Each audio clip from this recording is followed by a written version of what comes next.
things didn't go. Hello, everyone. How's it going?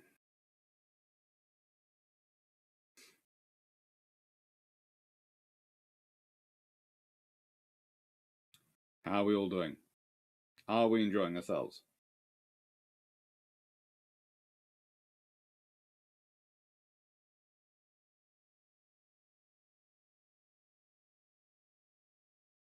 I'm not mute. You can hear me now. You couldn't hear me in the first few seconds because I muted myself after finishing something else earlier. Hello. How are we all doing? You know how I realized I was mute? None of you were commenting about my bad singing. So that's how I knew I was muted. It was really the clue. The biggest clue was how bad my singing was earlier.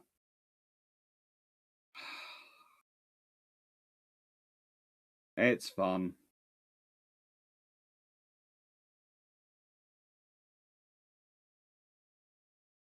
It is.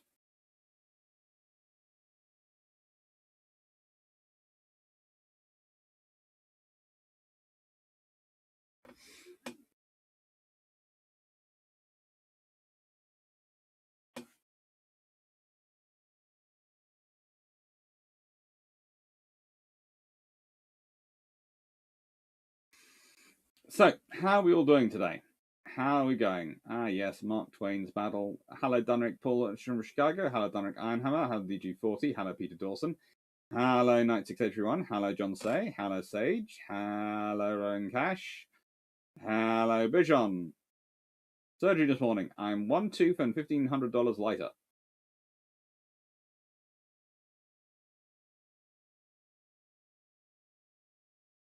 Being 40 does suck. I have heard this one. Luckily, I have regular cardiology and all those things. It's fine. You get used to it. It's when they start wanting to stick things in parts of you and prod things, that's when you get worried in your only 30s. Hello, Stephen Richards. Hello, Tris Verdun. Even Dr. Clarke, you and Draco have convinced me to try the Iron Brew, but it's definitely distinctive. It reminds me of what happened when as a child you mixed all the fizzy drinks from the tap.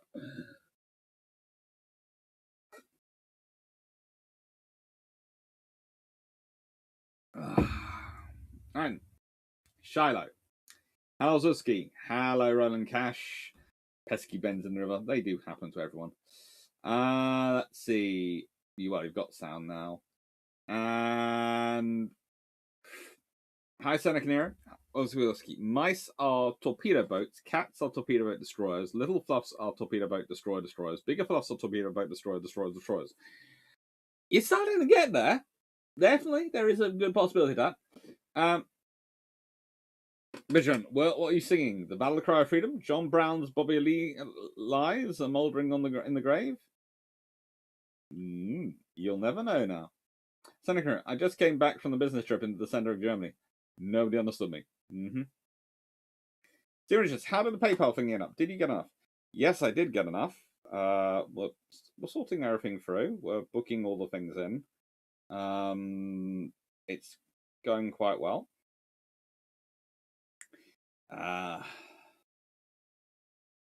It's still gonna be, to an extent, tight, but everything should work out fine. The main trouble we've had is that the estimate of costs which I had originally, and the estimate of costs for Canada trip now have gone up with the bookings. Well, luckily we booked as early as we have done because the exchange rate and inflation keeps hitting. Nice experiment. So UAD tomorrow, I suspect. There is a UAD scheduled for tomorrow. You're going to enjoy it.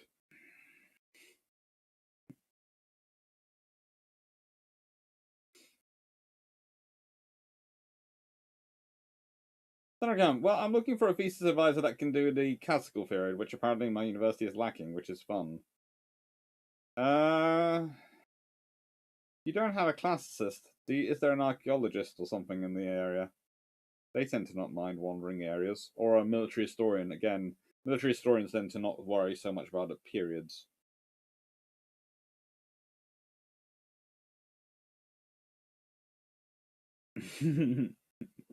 Listen, decent rail and bus service. Decent? Compared to the US, yes, I suppose. Compared to the US. Oh. Compared to the US.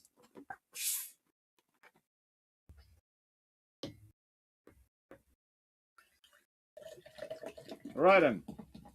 So, today is the Battle of Shiloh, and Knights of One has already asked the most pertinent question of the night, which is, why is a naval historian doing the Battle of Shiloh?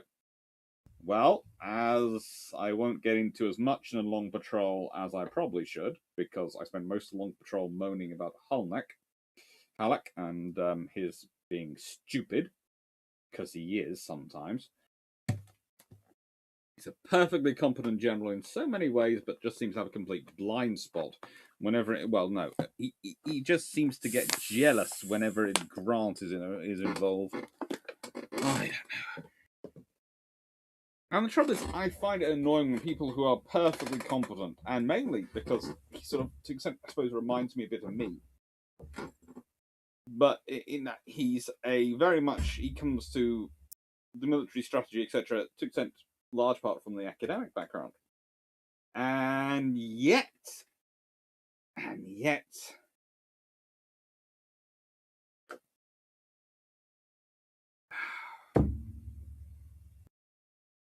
he is what he is.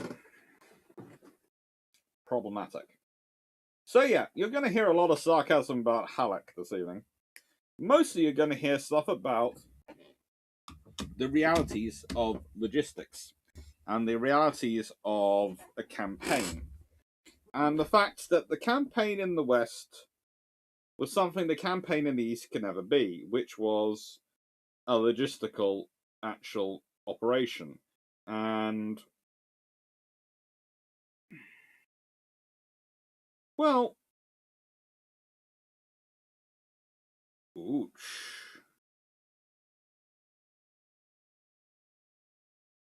Well, I just got a fun message from my mum. Can't really go do that now.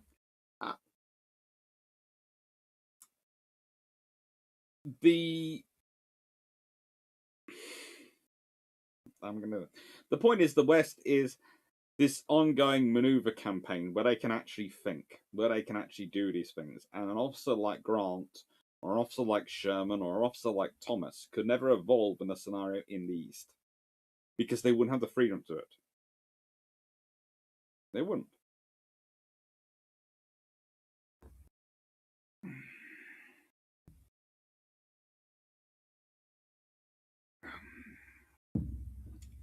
Yeah, I can tell you the hotel prices and everything have gone up for the Canada trip. Everything, the flights haven't gone up because we booked those in early, but the hotels have gone whee. And actually, it's kind of interesting because the hotels which I booked because I have points, so I took the lead in booking the hotels. Their prices have stayed far similar than the others, but they've still gone up a bit.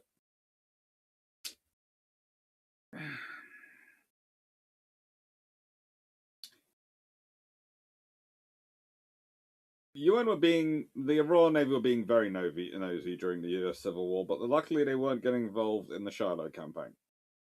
So, the Battle of Shiloh takes place because of an alignment of force and fates. Halleck has, let's put it this way. Halleck removes Grant from command because he isn't basically carrying out the command the way Halleck would. And because Halleck keeps hearing useful, things which discredit Halleck, which give him reason to distrust Grant being in command, so I must remove him. And it becomes almost a running joke. Halleck removes Grant from command, and a few days later, the telegram arrives from Lincoln asking, "Why have you removed Grant from command?" At which Halleck goes, "Oh, no, it's just an administrative reorg. No, you misunderstand. I haven't removed him from command. I haven't. No, Mr. President, you misunderstood entirely. reality of the situation is just me doing some pointless military admin stuff, which means I've had to do this. So technically that's become that, and therefore Grant's not in charge. But now Grant is in charge again, Mr. President. Don't worry, Mr. President. Which is why I really don't like Halleck. Because if Halleck had a legitimate military reason for removing Grant from command, he would never have put him back in command after Lincoln inquired. Because he'd go, I have this legitimate reason, Mr. President, I can't put him in command. It will stand up to scrutiny. But he doesn't. He never has that. So he has to. So it's just him being a petty. And this is the trouble: is Halleck is not usually like this, but with Grant he is, which is why it annoys me. Anyway, Halleck is off in St. Louis in the long patrol, I think, and in the version which will have to go up because I'm not going to get a chance to re-record a new version. I actually start off by saying Halleck is in. I say St. Louis is New Orleans and St. Louis at one point. Because I'm getting the confused from my notes, which are up there. But Halleck is up in St. Louis, and that's where Grant wants him to be. And these are the four main forces you have are Morgan, Buell, Grant, and Pope of maneuver in Halleck's command. Now, there is an interesting relationship of command between Grant and Buell, in that Grant is technically outranks and is senior to Buell, but Buell insists he's an independent command, and therefore he doesn't have to follow Grant's orders. Mainly he's encouraged in this by Halleck, who basically considers Buell a proper officer. Fun times.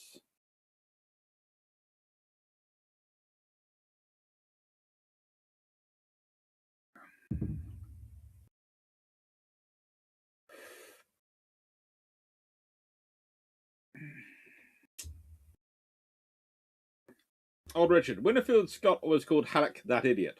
He was a useful idiot because whilst he wasn't really a command in terms of, well, I'm not sure. Winfield Scott didn't really call him that. Did actually press for his being put in command at one point. He was rather useful being put in command because he was actually quite a skilled administrator and a military administrator and trainer.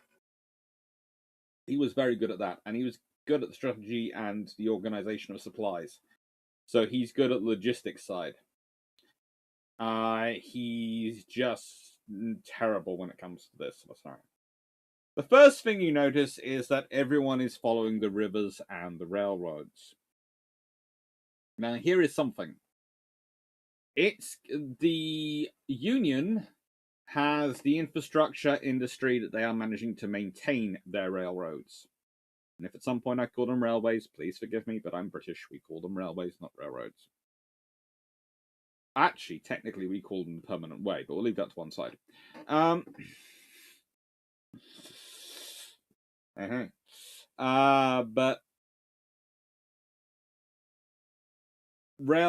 the whole point is they're pushing their sort of way along these lines of logistics, because you can't really move armies this size without logistics. As a very large army is currently discovering right this moment. Logistics rules. You have to have the forces to deploy, but you also have to have the logistics for it. You have to have the capability to deploy it. And that is a problem.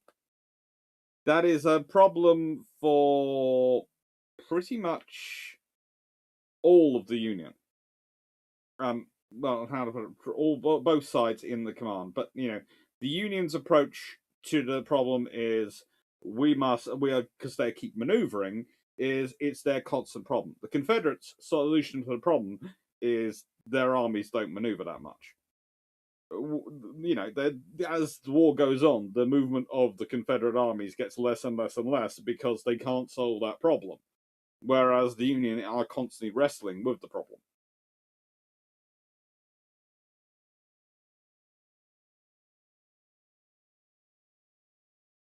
Just going to quickly respond to this message from my mum.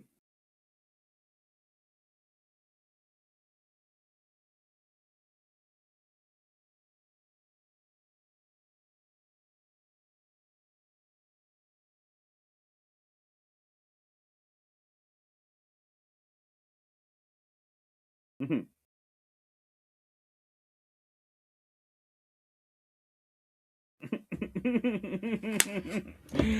Oh, right. So the Union wrestles with the problem, and Grant is one of the few officers, thanks to his background, who actually really gets that the solution to the problem is to just follow the rivers and the railroads and use them and protect them, maintain them. Uh, Grant is sort of obsessive about this. It causes him dispute with other generals who want to launch these fancy campaigns where you go off in that direction and I will sweep round. And you can almost imagine Grant's. If we go quickly to the image I have of Grant,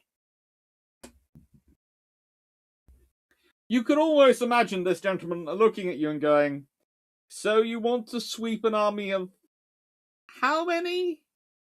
By what route? In what fashion? Really? And how are you going to supply them? Off the land." Yeah. Because, in the nicest way, as Napoleon and various other generals in history have found, when you're trying to feed armies which are numbered in the six figures off the land, it tends to not go well. This is why the Romans had a logistics team. This is why no empire after the Romans, actually, that didn't have a logistics team, didn't achieve the same level. One of the great things about the Mongols, often forgotten, is they have decent logistics. The Mongols are actually quite self-sufficient, quite well organized to have logistics. Yes, they take a lot of logistics with them, but that works for them. Logistics.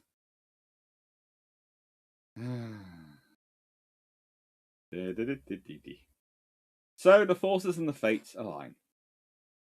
And we have a scenario where you have Grant coming south, and Johnson is in charge of the Confederacy. And please note, Albert Sidney Johnson is probably one of the better generals and definitely one of the most experienced generals in the US at this point.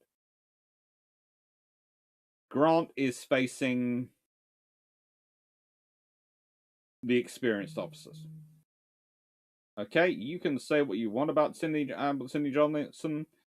There are many different opinions about him in the world, but you cannot say he was not experienced, and you cannot say he's not one of the first-rate generals of his age. He is.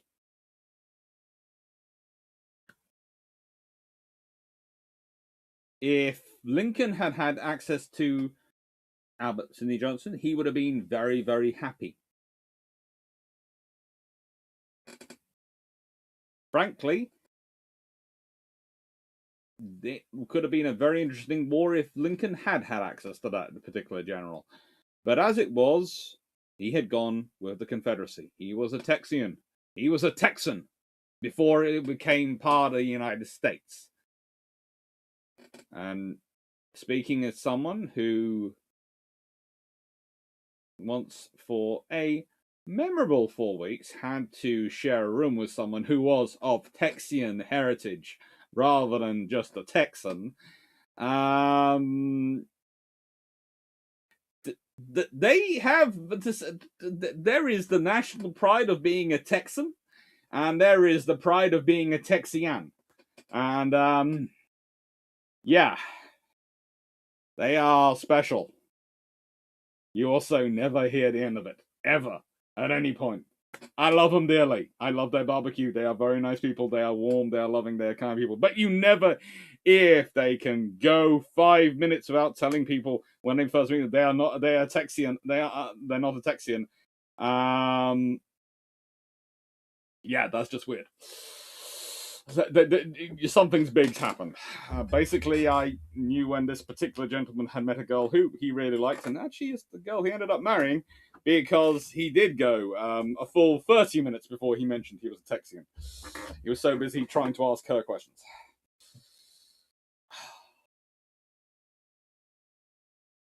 Thunder Garment, is there ever even an army size where logistics isn't a problem or an issue? If you have 12 men in a rowboat,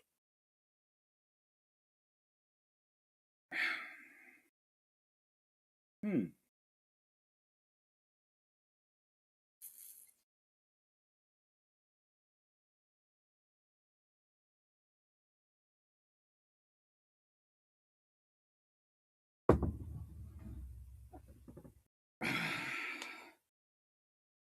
So we have these two generals meeting. We have a campaign, a movement where they have come in close confluence, and as such, you're going to have a battle.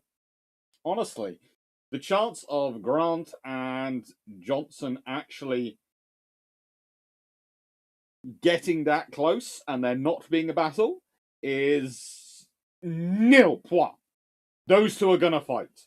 I mean, we'll get into some discussions about Grant's camp layout in a bit, but yeah, these two,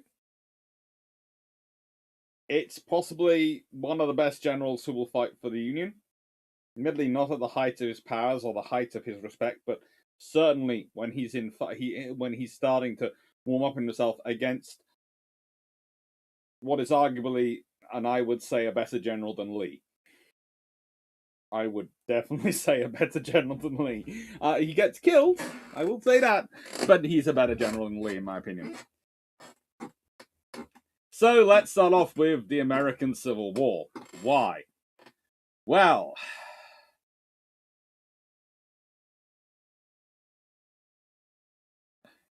so the short-term answer and one-word answer is always slavery. The long-term answer is it's not as nice or morally pure on slavery as we often might like to believe from the way it's sometimes presented, especially around the world.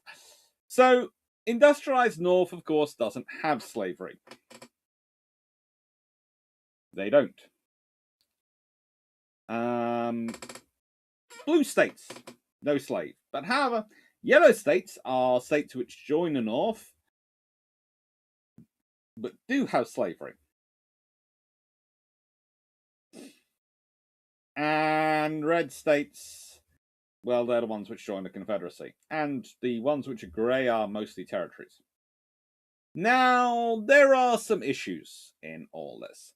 Let's start off with, well, the industrialized North doesn't like slavery because slavery represents an economic issue for the North and an advantage for the North, but the South doesn't realize it because North, of course, has poor people rather than slaves, but poor people still buy clothes, poor people still buy cutlery, poor people still buy things, so that pushes money round the economy. Slaves don't buy things. This means money doesn't flow around the economy. Are we getting this? The South develops into an aristocratic feudalist system, or, well, we could almost say a serfdom system, after all, with the slaves. But the thing is, it's a minority which own the slaves and benefit from the slaves, but it's the whole population which gets problems because of the slaves. Because here are some facts.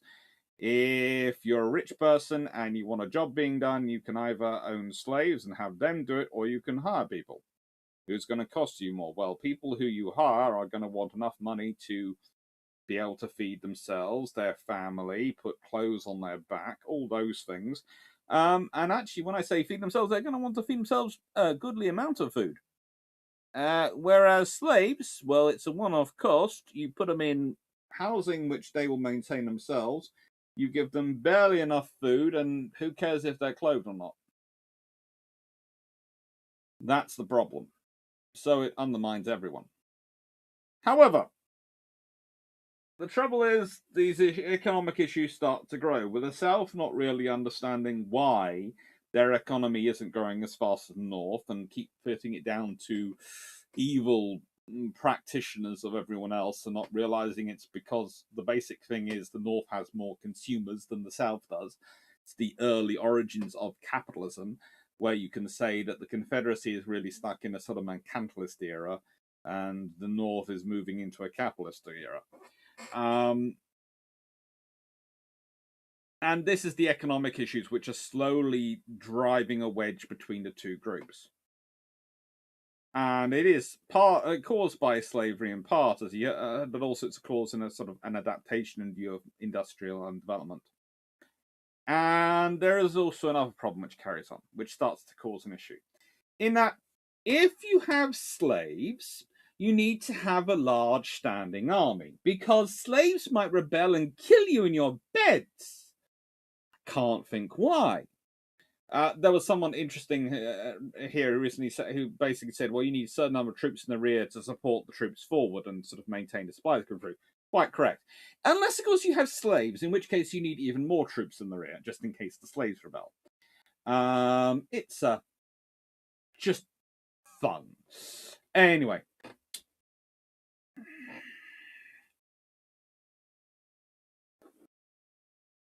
There's a lot of comments coming through from my friend and my poor Texian friend. There are some jokes coming through at his expense. I'm not sure if he watches my channel. If he does, he'll see them. But I will add, it was even worse because when he told the young lady in question, who, as I said, he eventually did manage to get to marry him, that he was not just from Texas, he was a Texian. She immediately turned around and said she basically well, let's put it this way. Her first remark after that point deflated the balloon a little bit, and I think it was targeted for that one. Because then, yeah, as I said, they ended up they're a happy couple. Anyway, my mum has not gotten stuck again. It hasn't happened again. But I do not know how that happened. That chair. I don't know how that happened. That chair. Oh well, no. A dog's been sick, and she wanted me to clean it up, and I said, "Sorry, I'm doing a live." Anyway, as these things all build up, you need these areas with slaves and the ones which actually have slaves need to have a large standing army. And the trouble is, though, there is the standing army you probably need to deal with slave rebellion and the standing army they start to build. It's the difference between the hunter who goes hunting with their family hunting rifle that's been passed down through generations. It's probably a single shot piece. And there's the guy who turns up for grouse shooting. And I kid you not, I have seen one gentleman turn up like this in full gear with, I kid you not, body armor. This was grouse shooting in Scotland. Turned up, body armor, a night vision telescopic scope on an M14, which I do not know how he got in the UK, but he was a US Army officer, so I presume it had come in, and he was based on one of the US Air Force bases, so I presume it had got in somehow that way. There were very senior people from various parts of the sort of the people who are run things there. So I presume and I was sort of going, I'm not sure whether to be hiding from you, disarming you, or laughing at you. We're shooting. They are shooting grouse today. I am here to watch for some absurd reason. Grouse are not suitable targets for me. Anyway, that is the problem. They're turning from that into that. They're buying, and especially successive Democrat politicians, especially start to give them weapons, allow them to buy weapons from the arsenal, from the army's arsenal, which is not a good thing, because that means you're basically disarming the army at the expense of the state guards, which kind of makes the Republicans and northern politicians nervous. I can't think why. It gets to the point where you have the northern politicians getting nervous because of this movement of arms and the actions of the South, and the South with the firm belief that if ever there is a northern president, specifically a Republican northern president, that they will immediately destroy the way of life of the South by ending slavery, immediately interfere in what they're running in their states, immediately do all sorts of things that they wouldn't like. And so therefore it doesn't matter if it had been Seward, who it had been, who became the Republican president. They would have seceded the moment there was a Republican president, because in their minds the Republican president would destroy everything they did, because this was so wrapped up in their identity. It is the ultimate extremes of where identity politics can take you. The point I often get into, and this is one of the points which there are a few people who talk about the issues of identity politics, and they get into some of them get into a lot more trouble of it. I'm going to say one example, which I'm going to bring up, is Jordan Peterson, who gets into a lot of trouble on the identity politics issue. And I would argue the US Civil War is a good example of where identity politics goes really, really bad. Because the identity politics, especially for the Southern Democrats, is what leads to secession. It leads to them getting into this idea. It's kind of like what happens with Japan. It's kind of like what happens in World War II and all sorts of things. This idea, this concept of their way of life will be destroyed. And they'll be destroyed if they don't do anything. They'll be destroyed possibly if they do something, but at least they have a chance if they do something. So they do something is how they end up with a war. And the reality is, though, here's the big kicker. If you consider the US political system as existed at the time, if they hadn't gone to war,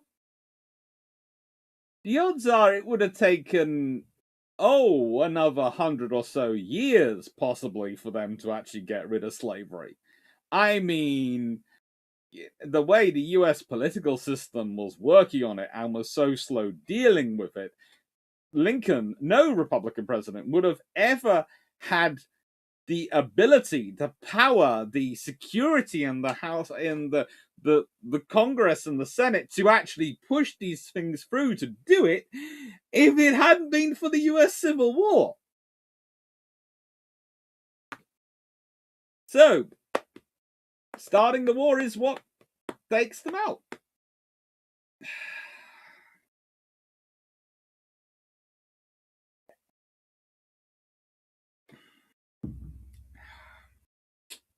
Sandroom, I finished the Terry Pratchett thing from, I think, Jingo, of the senior officers having their men form up into giant arrows rather than other formations, because that is what is in the books. We'll be getting into that discussion in just a short while.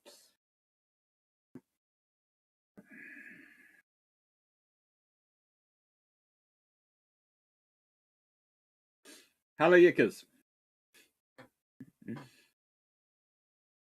Graham, you must have plenty of money if you were at the grouse. No, I don't, but I have a friend who does. And I was with him. Concurrent, the body armor is needed to protect you from the Haggy. Also, this is the trouble. I would love to have plenty of money. I don't. I'm as I've mentioned before, a poor academic. But because of the area I work in terms of strategic advice and those sort of things, some of my, how do I put it, work takes place in interesting places. I get invited to meetings and you go along. The grouse is a good example. I was there to discuss things, and that's where the discussions are had. And I was there to offer information and give some analysis and evidence, and basically put forward some points. It's the same with some of the places I ended up in London. Some of the old clubs, as it were.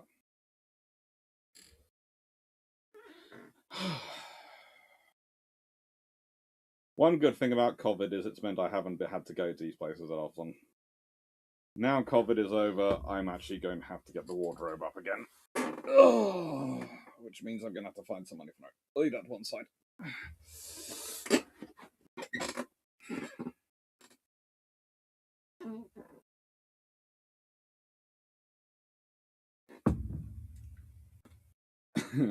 Mm-hmm.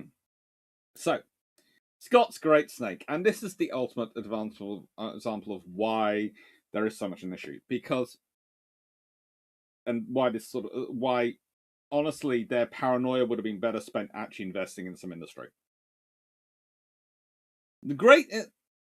When you start to consider how truly massive the South is, okay, how much territory is there, Scott's plan shouldn't, in theory, work.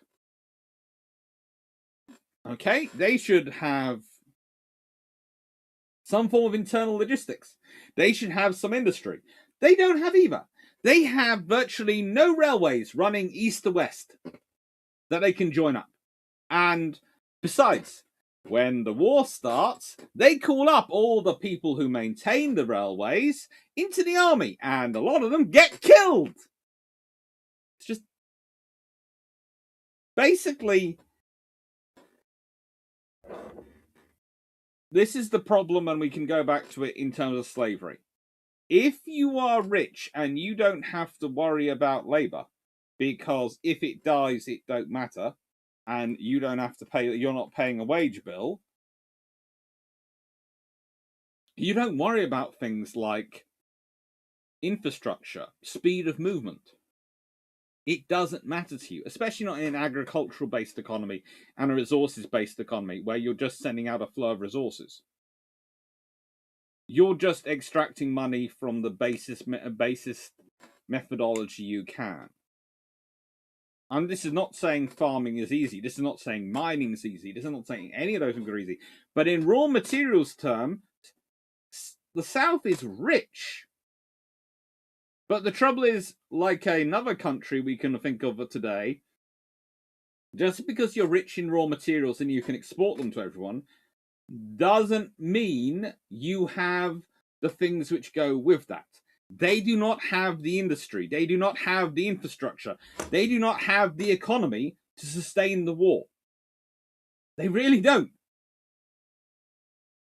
If you are honestly looking at this from a territorial perspective, Scott's Great Snake should have been very difficult to implement. But the whole point is Scott had worked out something which very few people also in the South had realised, and even fewer in the North had realised. The South was a house of cards. An inverted house of cards. Because everything depended upon those rivers and a few railroads connecting in between them to get to the sea, and then it all moved by the sea. So the moment you controlled the sea access and the sea routes, you cut off 90% of the east-west trade.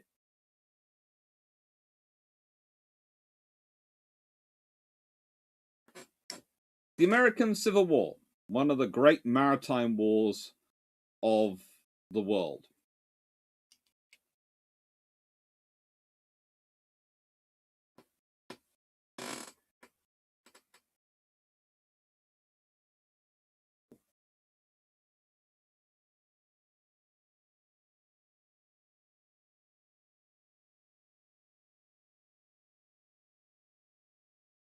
I'd say World War II in Germany was the same. Till 1941, my father was convinced of the fact the Soviet Union was about to attack them at any moment. So 22nd June now. That is. But too late by then. Yeah. Vision. Some Democrats leaving allowed Congress to pass bills for Transcontinental Railroad, Land Grant Act, land grant colleges. Yeah, basically it allowed them to do all sorts of things.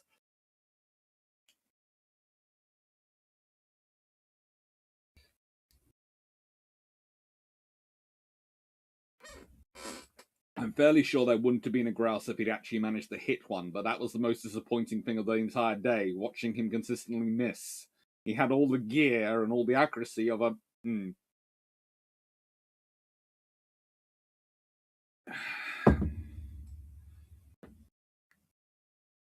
Oh gosh, did anyone steal a load of fuel from Grant's Riverine fleet out of our interest? No, but I do know the Royal Navy has apparently lost some diesel, which is annoying the Royal Navy right now. If I was a beater, I might ask for bloody armor. If I was a beater, I might ask for a pay rise. So.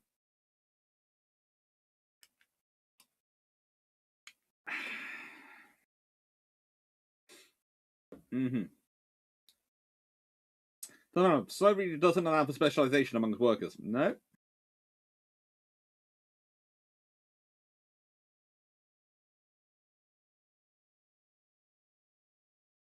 That's what everyone else was carrying. Shotguns. Oh,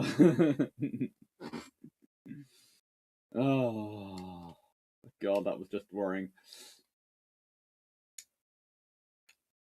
Mac, one of the interesting consequences of West Point being one of the Prime's engineering schools, yes, was that they actually quite a lot of the U.S. Army's officers went off to become civil engineers for railroads.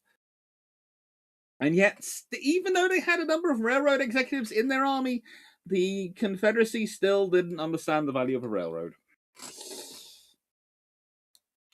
Senator, I don't know if you're talking about the South or Russia. If you can't tell whether I'm talking about the southern states, the United States, and the Confederacy, or the modern Russia, then there is an issue for one of those countries. One of them no longer exists. That might give you a clue for who the issue is for.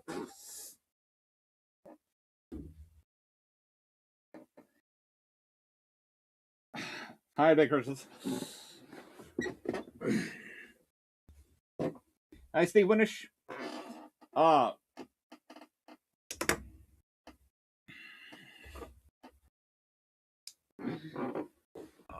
yeah. Oh, look, South had very few manufacturing centers, mainly Atlanta and Richmond. Yes, you're completely correct. Interesting enough, New Orleans also had some manufacturing in it. So, honestly, and this is the first point I would like to make to you is, where does the South stick its capital? Richmond! Just the case of why? And you go, yes, because that's where all the industry is. And so they need to be there, because that's where the money industry is. Yes, fine. But that's also strategically and geographically the worst place to stick your capital. Because it's right on top of Washington. You're going to remove any scope you have for maneuver or actual operational strategic thinking or actual organization by putting everything over there. You are going to literally have lost the... Okay, the first thing that loses the South of the war is their infrastructure and their industrial capacity, which they don't invest in. And I just mentioned out that there have been issues for a long term. They had a chance to invest for many years. Those issues had not cropped up recently. Those issues we are talking were decades old. They had time to invest. They didn't. The second thing which lost the war, the big one, is where they stick their capital.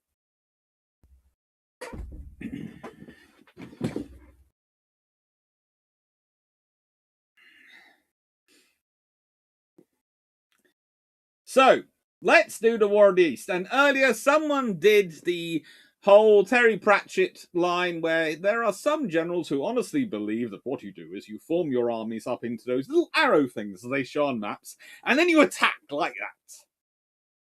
Well, guess what we're dealing with in the East?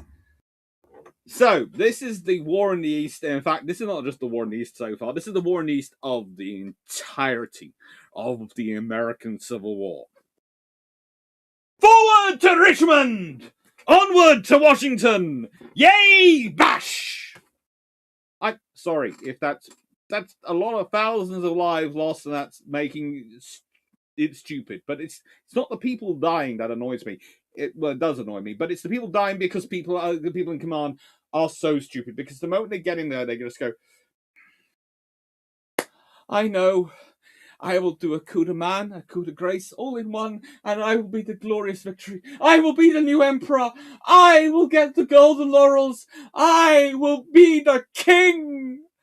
All I have to do is march to Richmond. And I will go in a straight line down the road. Why?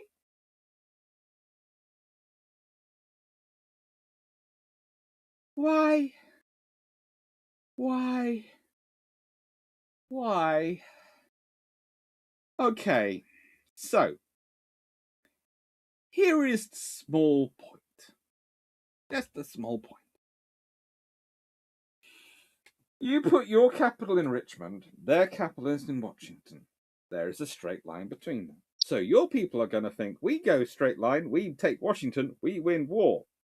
That's probably not going to happen because whilst New York, Chicago, etc. are still standing, the actual industrial centers of the United States and the Union forces will still be going and pumping out troops and the materials they need. Plus, there's also Pittsburgh and all the various other places. And more importantly, the fact is, as long as there is Lincoln is still alive and there is still a president of the United States, they will be coming back for you. So winning in Washington is not going to win the war for the South because they're not going to collapse like that. And secondly, and I say this with all due love and respect, here is the small point for the North when it comes to attacking Virginia. Virginia is one of the southern states which has the largest and most professional state guard. They have been given a huge amount of arms by previous southern or, Democrat politicians. And here is the biggest point. If you have a moderately competent government, who are moderately capable of reading a map, okay, they will realize that their government, their capital city falling is going to be a big issue. So they will defend it. And it will have defenses. As such, there is very little chance of you doing a quick advance and taking it if you are fighting a moderately competent government. So in reality, a straight line charge from your capital to their capital to take it is never going to give you a quick and easy win because even if you are moderately smart enough to realize this, your opponent is moderately smart enough to realize it too. So it is a simple thing on the maps. It's not going to work. It is not going to work unless you are able to bring overwhelming numbers in your first strike, unless you are able to accelerate in overwhelming speed so they will never catch, they cannot deal with you because you will be there before they have an instantaneous chance to react. And all these things, maybe you have a chance. But the reality is, if those scenarios exist, they are probably going to change them because they're also moderately competent. So, this is advice to people who are around the world when they are thinking these things. This is a good example of what happens. Also, please note, this is also probably why in the current modern scenario, when we are looking at Kiev, and when we are looking at, the current scenario going in Ukraine, the Ukrainians might not be so keen on, how do I put this, taking the troops away from Kiev that quickly. Because the example of the war in the East in America is that they just keep getting attracted to the same point. Onward to Washington! Forward to Richmond! It's just across the river. The war will be over in days. Ay, caramba.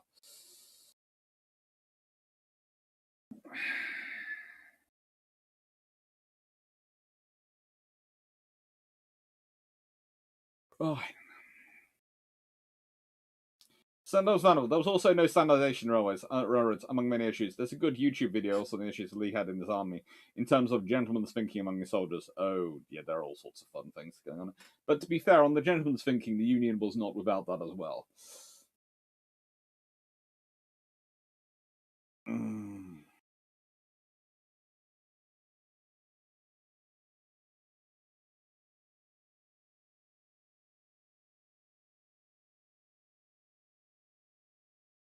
What not grapefruit? On the griping hand, if you've lost the industry of Richmond, you've lost the war, regardless of where you select the capital. Honestly, yes and no. Actually, if you had stuck the capital down in the south and focused on developing the area around it, you could have had an advantage to have it. But also, in the nicest way, if you're in a scenario where Richmond's your only industry left, you're in trouble. Like their refusal to dig trenches, construct railroads act because it stays work, and this sort of mentality. So they just bungled up, basically, and another loophole on the politics. Oh, God.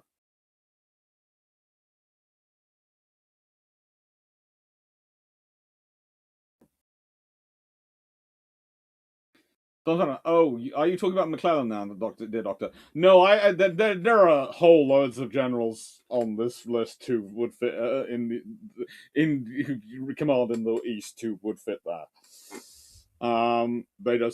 There's so many. Hello, Jack Ray.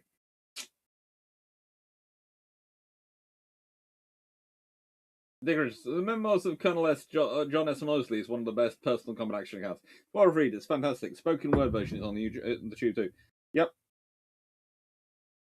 Bridget, George McClellan's Peninsula Camp is not exactly a straight line in advance, and the later retreat from an inferior foe. No.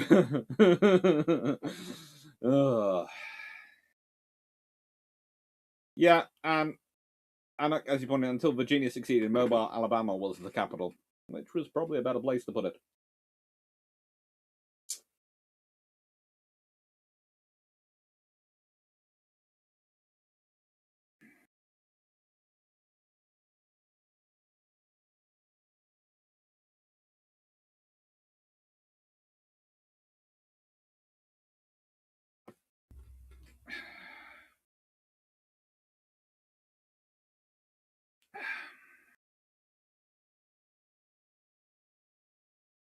I don't think so. I think if we want to get into that one, I don't really want to get into Ukraine this evening. But the trouble is, this campaign, you're not going to avoid it when talking about the US Civil War because there are a lot of similarities. I think the initial helicopter assault was designed to be a 6-hour war, which the Russians do specialize in and has worked on less than competent militaries. And then it was supposed to be the quick attack and surround Kiev, and then the rest, cut off the head and the body will die sort of scenario. But they ran out of fuel. So I think they've gone from that to now what will we accept as we haven't got these. But I don't say they won't come back again. That's the trouble. So I think that's the scenario. I don't believe it was a diversion because of the way it's structured and because of the way the Russians have done their operation in the past. I think the planning for the 6-hour war was the best case scenario. I think they then thought, well, they've obviously got a competent brigade in Kiev. Okay, well, that's the only competent Kiev brigade. We'll go and surround that, then we'll demolish that, and it will be over. And they did, and it didn't work. So it's a logistics war. It's basically, I think the whole thing makes sense if you believe the Russians don't have a good opinion of the Ukrainian government, and they believe that they believe their own propaganda on the Ukraine. And I think that's where the problem lies. I think they believe the Ukrainian government would fall and would all run away because they were all corrupt. So that's what they were basing their planning on. And when they didn't, that's when the issues came about. But again, the scenario it happens the same in these two because, in the nicest way, the North believes that if they head south, the Confederacy will run away and collapse. Then the South believes if they head north, the North will run away and collapse. Basically, it's the habit of people to underestimate their opponents because that makes war more a better looking option because it means victory is going to be easy. What people tend to do, they tend to go, right then, my Eddie and they're trying to sort of they're building themselves to the fight of war. And they go, well, my opponent's an idiot, so war will be easy, so I will lose hardly any people, so therefore it's worth it, because I will win all this for this little loss.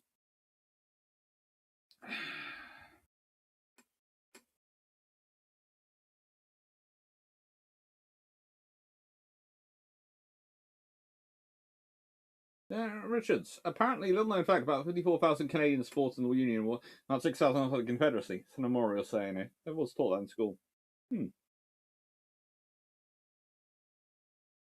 Vision. In the north, there were major railway bottlenecks in Baltimore, Albany, and Erie. In Erie, it was change of gauge. Current Altmar Amtrak tunnel and bridge in Baltimore and Albany built just after the Civil War.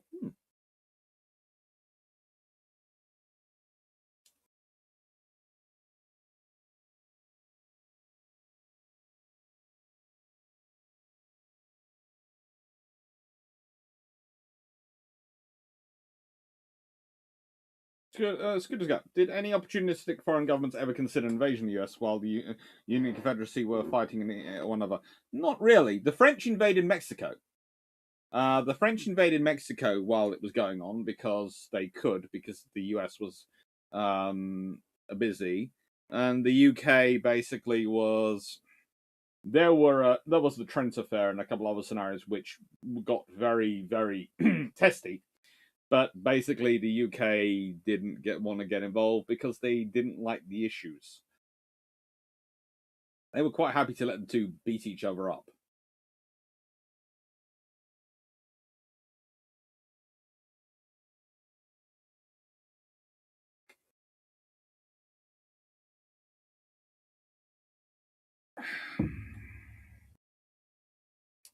So, the West. Okay. I'm going to start from work from my bottom to the top in the West. So I'm going to do this. Working up the list. Okay. Grant and some of the other generals in the West are fine equestrians. They produce cavalry, which is individually excellent, collectively terrible. In fact, I do not understand this, okay? So, the Union cavalry, the Confederate cavalry in the East are both okay and fairly decent. The Confederate cavalry in the West are famed for their massive cavalry raids and all the things they do, which are, you can depend on their quality and skills of their actual cavalry, but they are actually obviously living up to name and actually doing something which does cause trouble for the Union.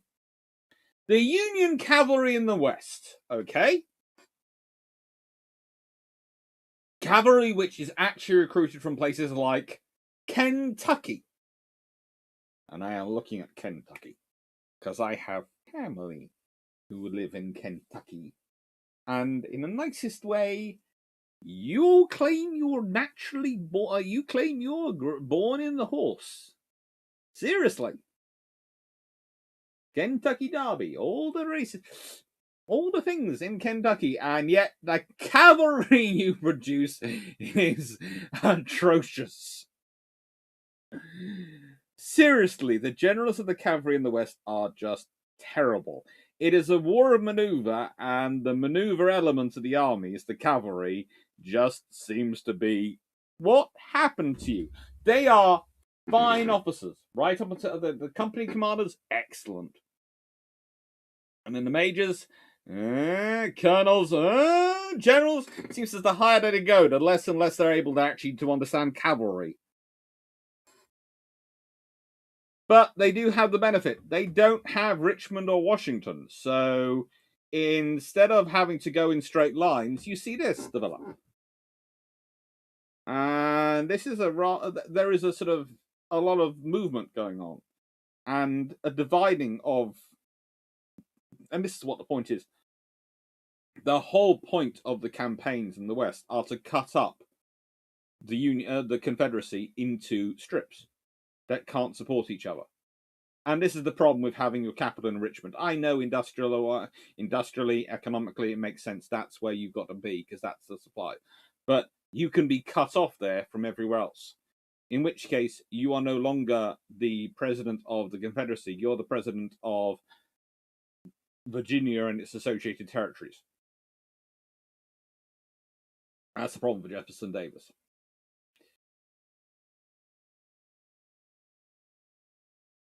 Guilty of bias 881. How would a French invasion of the US go as they tried in 1870? They'd have died a horrible, painful death. their army would have been. Their navy would probably have ceased to exist halfway across the Atlantic. And the Royal Navy would have been watching, going, well, this is interesting. Shall we get involved? Why? Pass the popcorn. Wine, thank you. Popcorn. Snuggle in here. Oh, it's nice and comfy. Let's just watch. Oh, look at those fireworks. Was that their flagship? Yeah. Seriously. I don't know. This is the best posting in the Royal Navy. What? Off to Scilliars watching the French fleet blow up as they try and cross the Atlantic.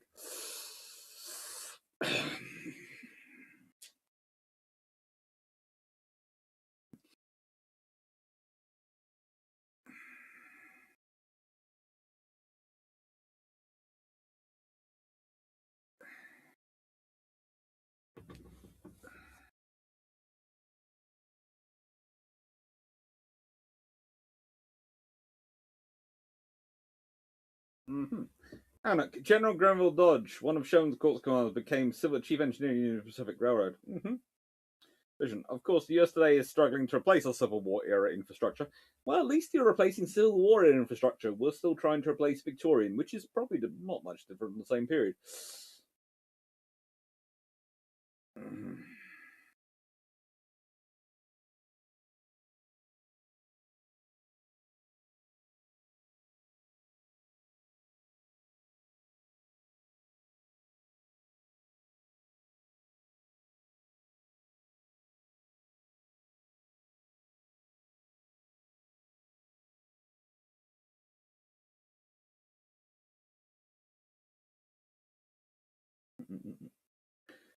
Their issues. They made them look ridiculous. If it wasn't near recorded in history, you would think he was lying. That's stupid how much they smoked them over and over and how easy. Sure, that's wrong. I had fun. Although the French also had a Prussian-shaped problem in Paris in 1870. Yeah, that was another problem. The Prussians and the German and the French were always causing trouble for the French.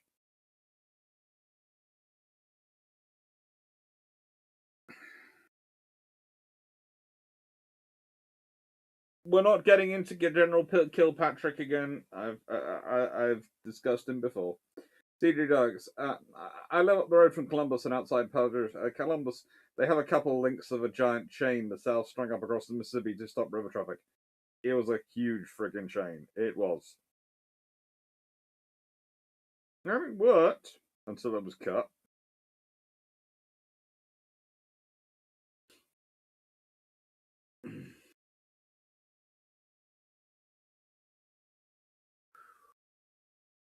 That's different. So, who benefited most from the US killing each other? Oh, without a doubt, probably the British. But you know. So much. One of the best things about this decade is the false narrative of the South as some heroic bastion of liberty is finally being challenged and knocked down. The South was no bastion of liberty. No, it wasn't. It wasn't even a bastion of states' rights.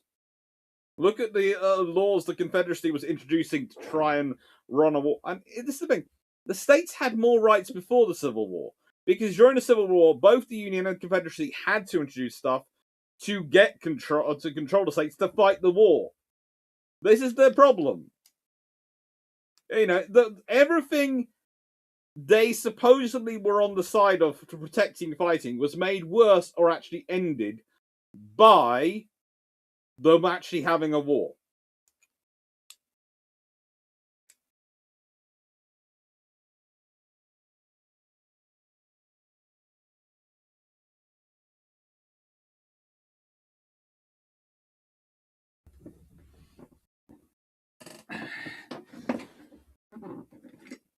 Tobias GL Freeway. Hello. Well, we had to sort some things out before we could tackle big Navy things. Andrew, states' right to do what? That's another question. Basically, states' rights to ignore the federal government.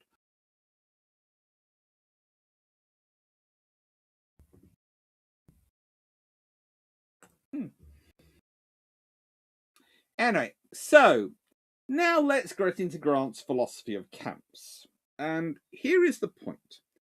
This is Pittsburgh Landing. which is the other name for the Battle of Shiloh, the Battle of Pittsburgh Landing.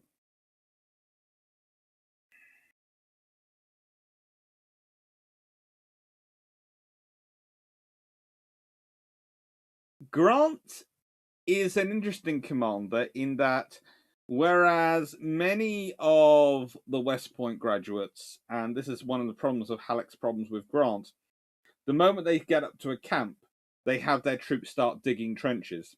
Grant really didn't. Grant preferred to have his troops doing drill and shooting practice and cooking themselves dinner and, all those things. He didn't see the point in having them digging in trenches, is what he officially puts. He's offensively minded. But he does post many sentries and do vigorous patrolling. That is his standard practice. He's got lots of patrols going around and he's got many sentry posts. That's warning to tact, relying on the drill and the training of his troops to make up for the lack of prepared defensive positions.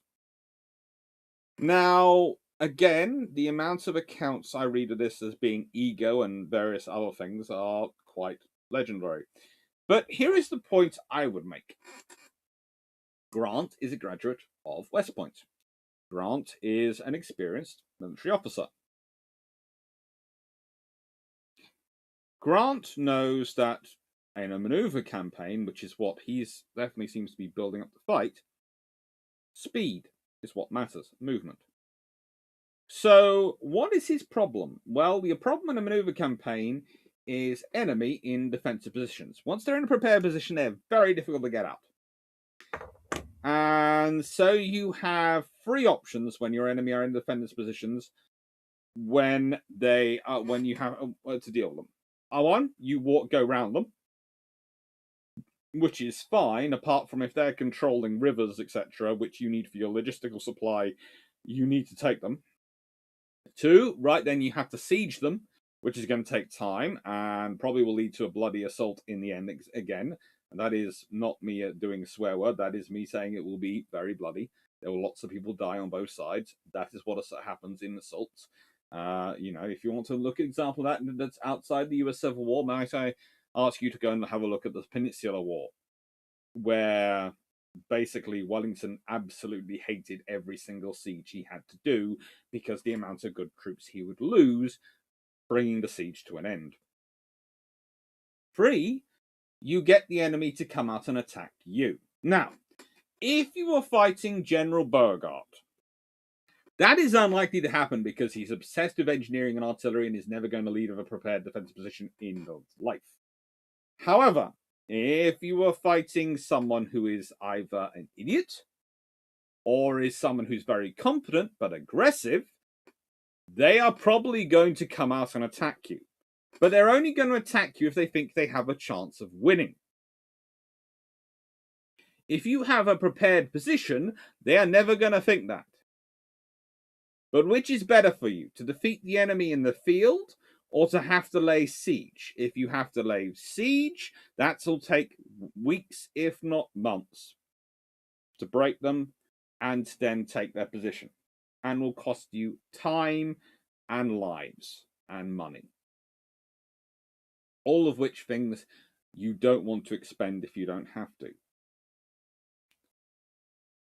But if they come out and fight you, you can defeat them in the field and force them to fall back far more quickly. So I think, in a way, my belief has always been in reading things is that Grant's camp philosophy is, in a way, a sort of dare to the Confederates. He's putting faith in his troops, in the training and drill, and the quality of his officers, and the way he disposes of his forces, that even though their formations do look like they're just bivouacking, they don't look, they're not prepared defensive positions, that if he's emphasized the drill, if he's got the troops trained enough, experienced enough, capable enough, and he's got the sentries and he's got the patrols going around, they will have enough time to form up into their battle formations, that he doesn't need the prepared defensive positions. So if he does that, then he doesn't have the prepared defensive positions. That will encourage the enemy to come out and fight him. And that's what he wants to do. He wants to defeat the armies.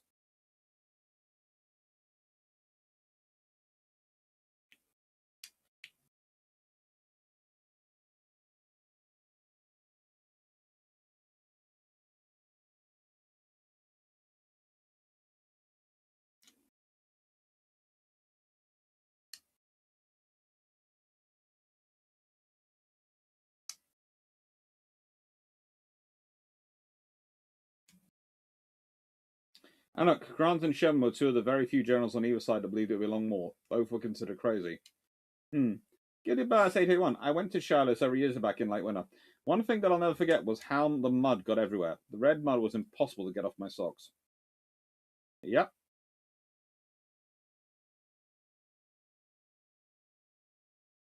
So, this is the point. And here is the other thing. What I like about this picture, and it really shows is quite how big that river is.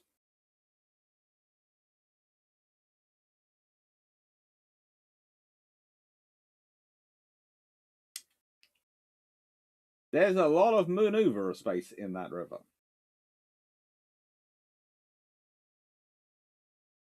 And so Grant is putting on the come on then if you think you're hard enough in the face of the South and can probably rely on enough of them being idiots to fall for it. That's my suspicion.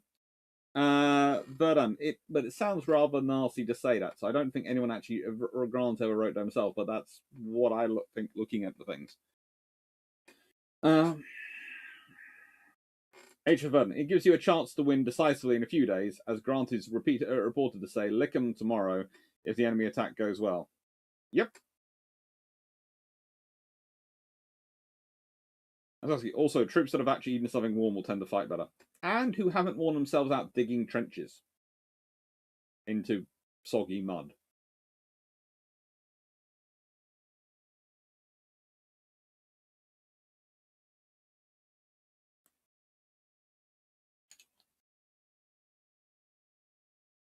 Rolling gas. Surely making truly fortified camp would also slow you down and cause a traction to your movement. Yep.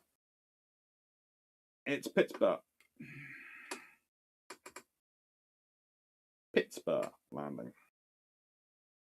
Don't ask the Roman army. Yeah, but the Roman army is interesting on the whole fortification front. Yes, they did fortify, but the thing is, the fortifications they carried were in many ways a pre-packed fortification they brought with them. That's the thing.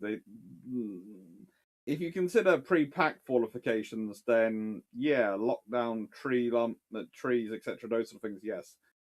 But again, there's the size of camps the Romans tend to work on.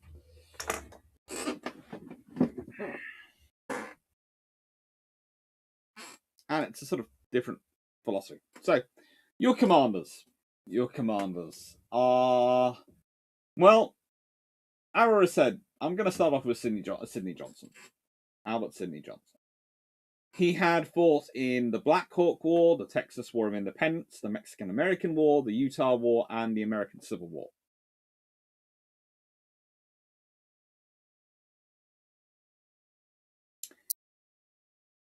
He is, without a doubt, one of the most capable officers to go to the Confederacy, if not the most capable officer to go to the Confederacy. You may like him, you may dislike him on a personal basis. That doesn't really matter. His capabilities as a military officer are readily there and apparent. Hi, George Newman.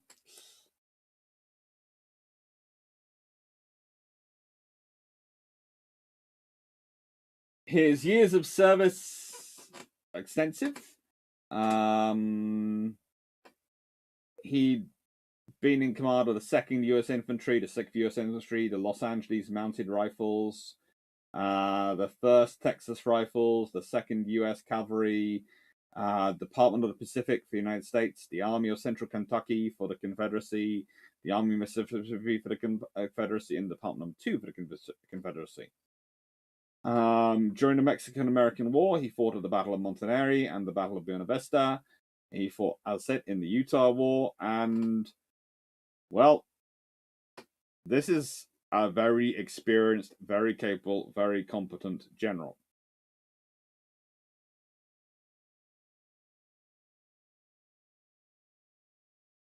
He also did, how do I put this? Something quite good in that in 1834, he resigned his commission in the army to take care of his dying wife in Kentucky.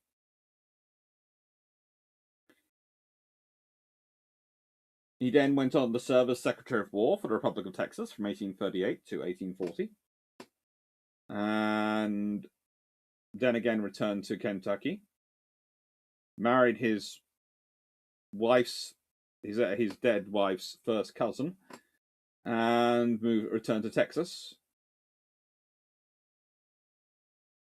And had 3 more children. And later had another child when they moved to Los Angeles.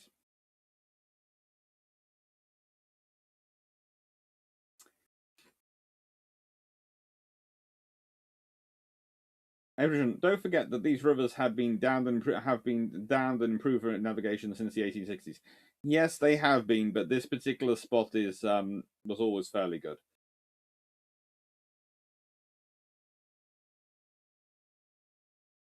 Graham Hammer, I get what you're saying about Grant, but it does surely revolve on who is facing.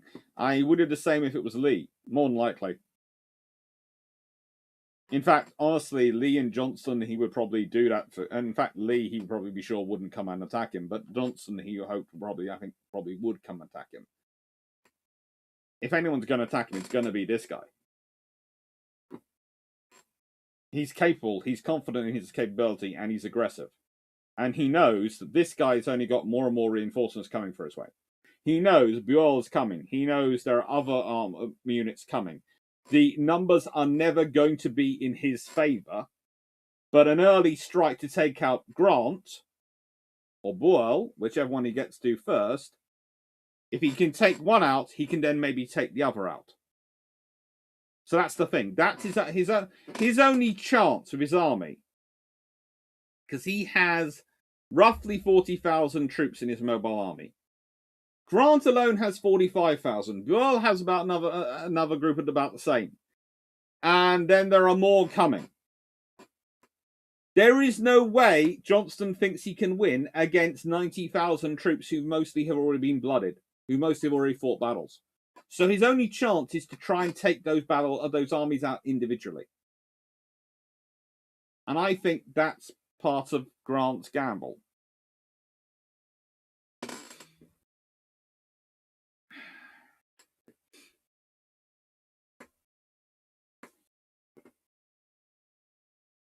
I would also like to point out this gentleman managed to go from private in the Texian army to brigadier general in command of the Texas army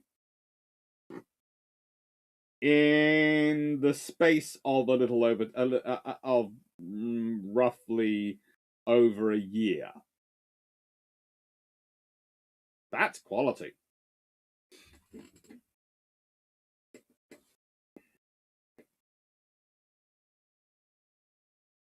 Grant.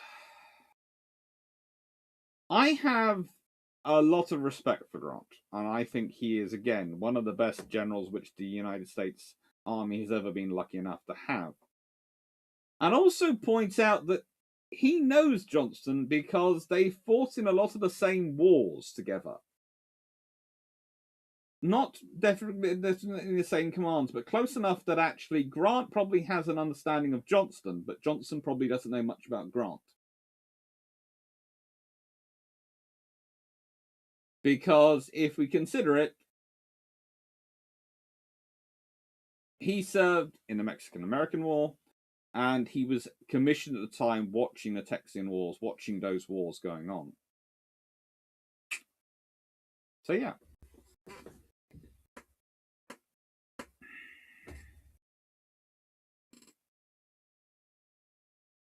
Prior to Shiloh, he'd been in charge of the fights at Fort Henry, Belmont, and Donelson. And Grant was always pushing harder than Halleck was really comfortable with. But Lincoln was happy with him.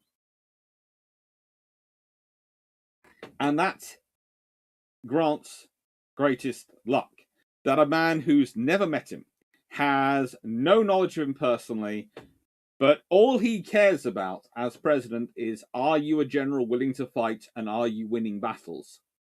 has faith in him. That's it. That's the foundation of the relationship, which in many ways, at certain points, saves Grant's career and arguably, therefore, saves the US in the Civil War.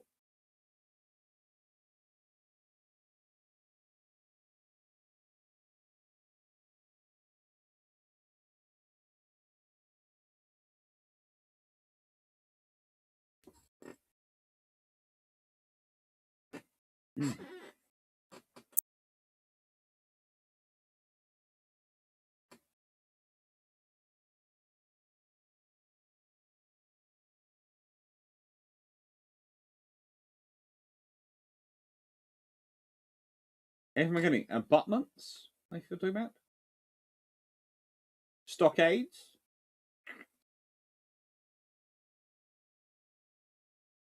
Concurrent, a small ditch worked with tightly packed troop formations and were quick to do. The American Civil War was the first one where you could get away with looser groupings, but most officers didn't realize it.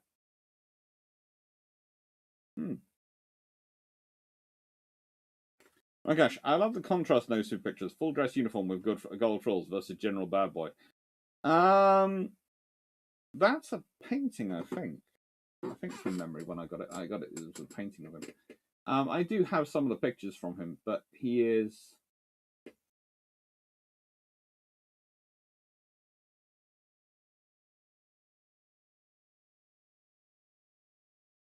He never really looks much different.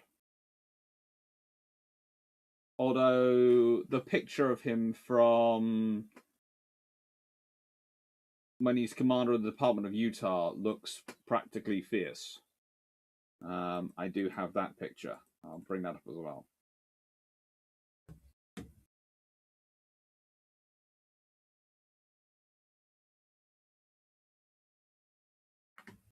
That's source picture.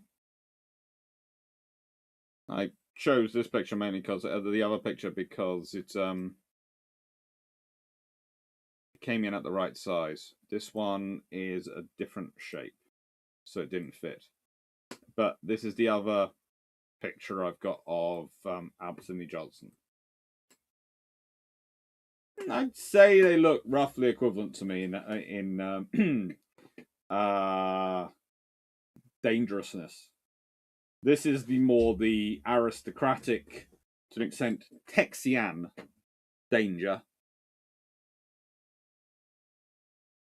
This is the modern man of the West danger.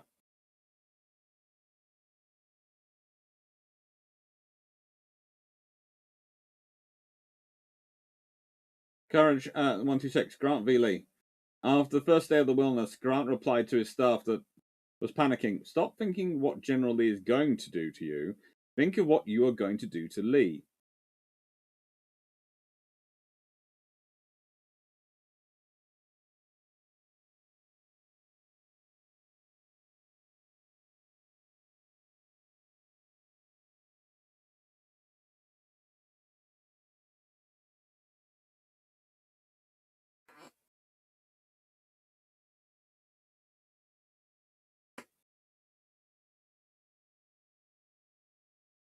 If you're building wooden walls, then it depends a bit on what the trees are like in the area.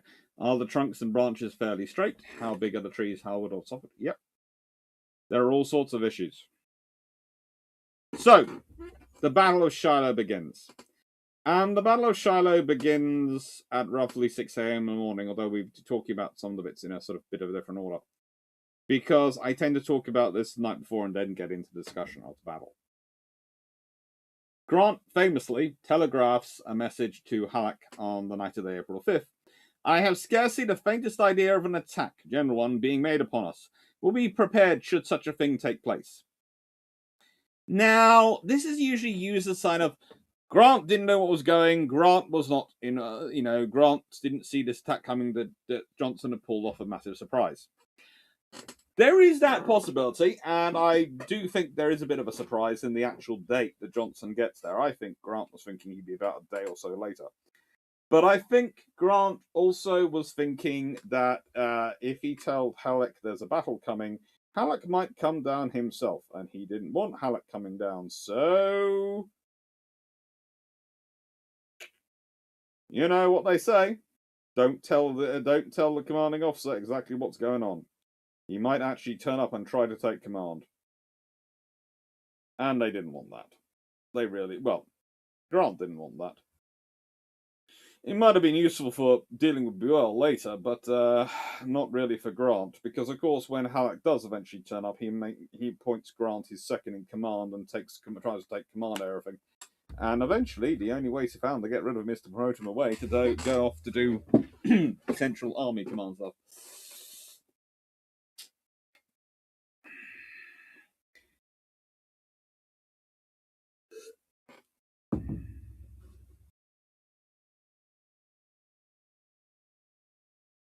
The Battle of Shiloh is not a good start.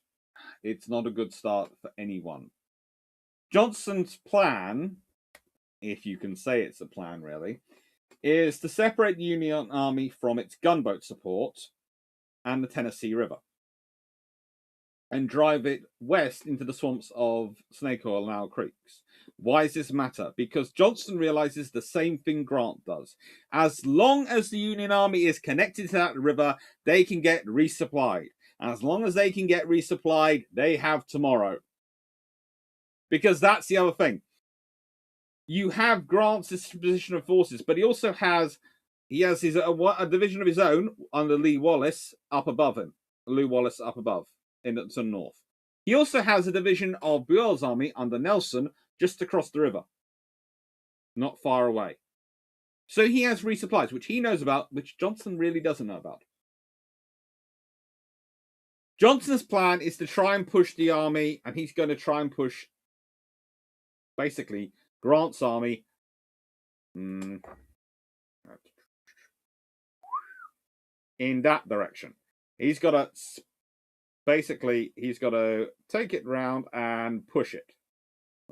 So he's got to do that. Hook him away. But as long as Grant is attached to that river, Grant is fine. Because this is the point in the maneuver warfare in the Civil War in the United States. As long as you have access to those rivers, as long as you have access to those railroads, you can get supplies in. As long as you can get supplies in, reinforcements to come in, if you're a Union army, you can win. Because it doesn't matter what you lose. And this will be the point in this battle. We'll talk about this battle through.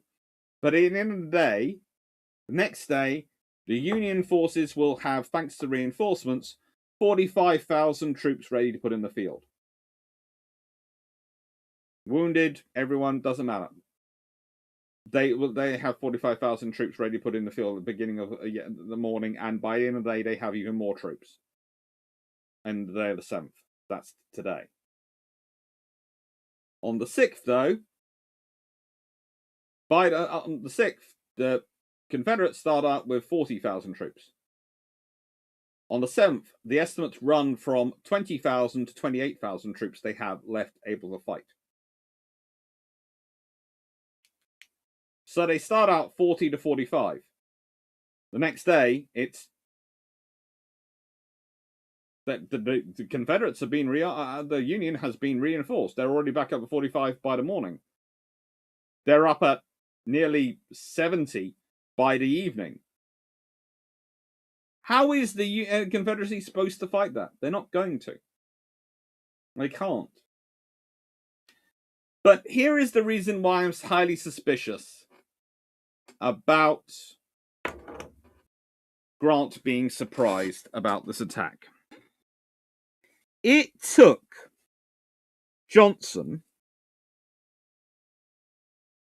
I'm just trying to get some iron brew, 3 days to march 23 miles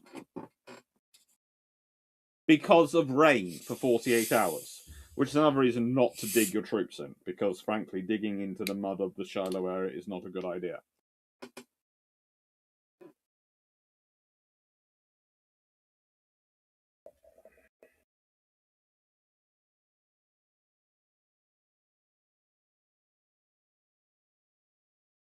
And this means that the attack which he'd planned to do on the 4th, when Buell was going to be a long way away, doesn't start till the 6th, when Buell is a lot closer. Interestingly enough, during the same time, Grant's been sort of expanding his position, but not really moving it as much as you'd think him to.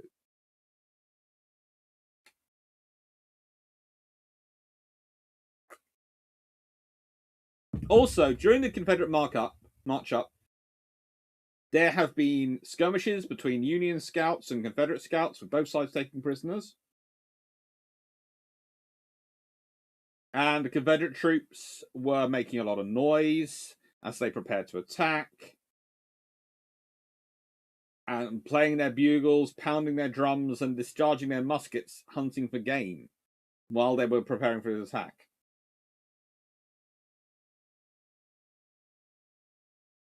In fact, it gets so bad that Johnston's second in command, the lovely Burgard, who, frankly, as I said, is just an interesting person in the full stop, is already recommending the surprise of being lost and the recommending withdrawing to Corinth, believing that they would be facing an enemy entrenched up to their eyes by the time they attacked. He was also, of course, concerned about the lack of rations, and their supplies would run out if they were doing a long engagement.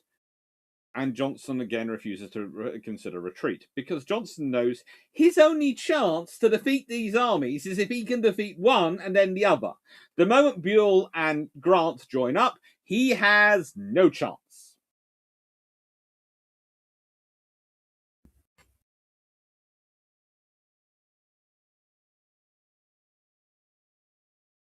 Right, let's see. Hello, Paul.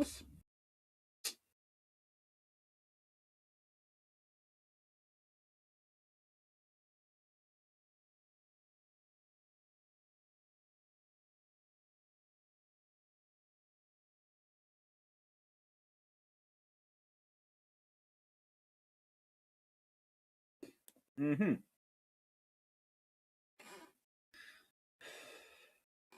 Too much. The Northern Quartermasters hated to spend money on cartridges for rapid fire weapons. Too expensive. Yep. Even McKinney Patton was a dandy. Paul Amos, good evening. Verdon, did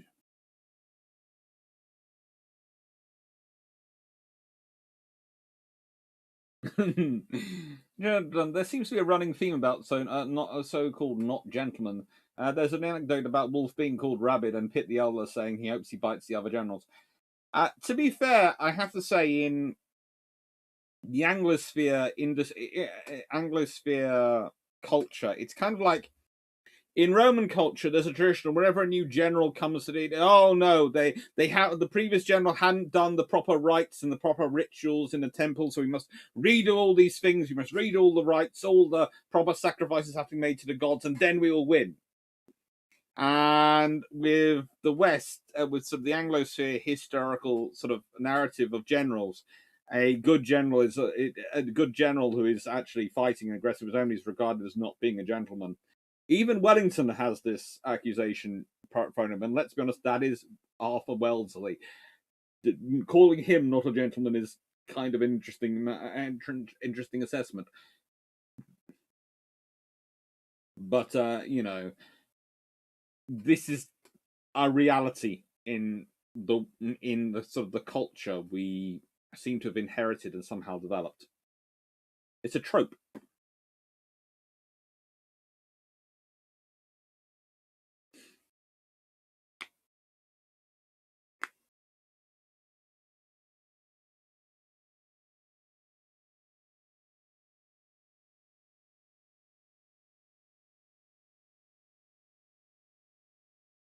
Colin Cameron, the more I hear about Grant, the more like Wellington he seems to be as a commander, including bypassing his nominal superiors.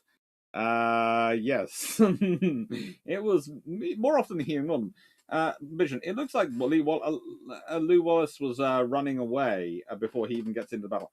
No, he was stationed north to protect certain other things from basically a Confederate cavalry charge. And there is a debate. It's rather like the Charge Light Brigade. The exact commanding piece of paper which Grant's staff wrote out, sending him the orders, has been lost. which means he's always claimed the orders of Grant said one thing, and Grant said the orders said the other thing. But this is why Lew Wallace's division doesn't turn up till 6:30 p.m. when I think they had exactly yes. The third division was stationed. They were stationed, let's see, 9 miles away? No. He was farther south at Pittsburgh. Lew Wallace's division was Crump's Landing, which was roughly, was it 3 miles or 5 miles away? It wasn't that far.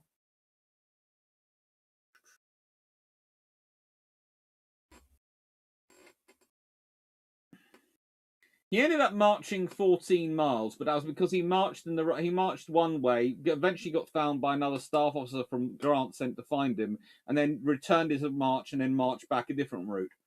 So I'm not sure exactly how far away they are, but it's not as far as he seems to take. So what goes wrong? Well, to be fair, not much really does go wrong from Grant's perspective. He withdraws onto a defensive line, which, if we go back to this map and we expand it out, you can sort of see where he's forming up his plan of attack and his line. You can see where it comes in. And when you sort of start to look, it does look like a necessary thing. It's 3 miles long, and there are 50 guns arraigned roughly where they are when he's at by 6 o'clock in the evening.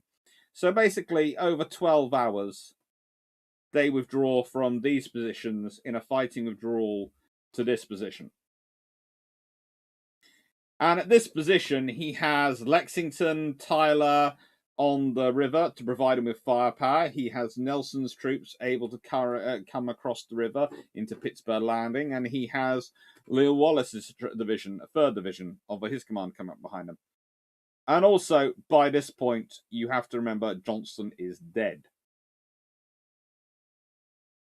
So, let's consider what goes wrong. What happens to go from there to there?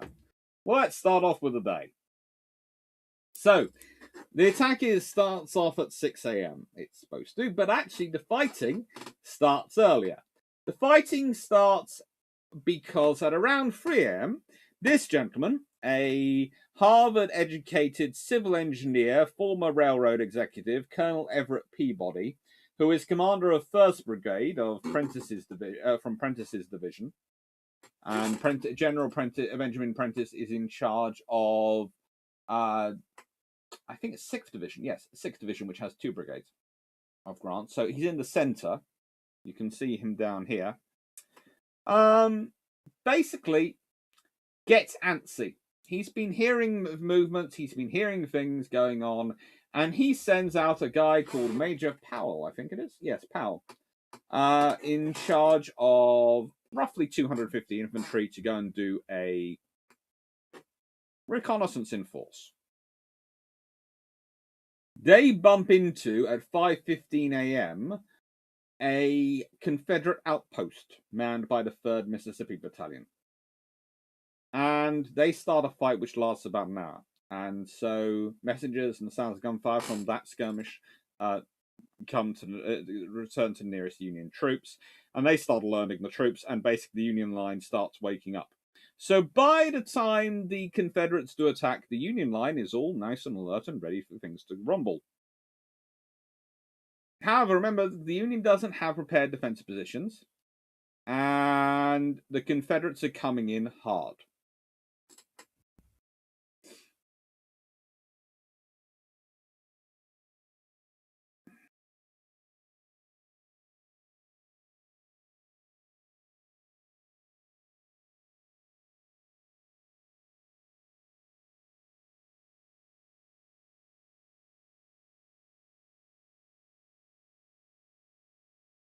Hi, John Shea. Right.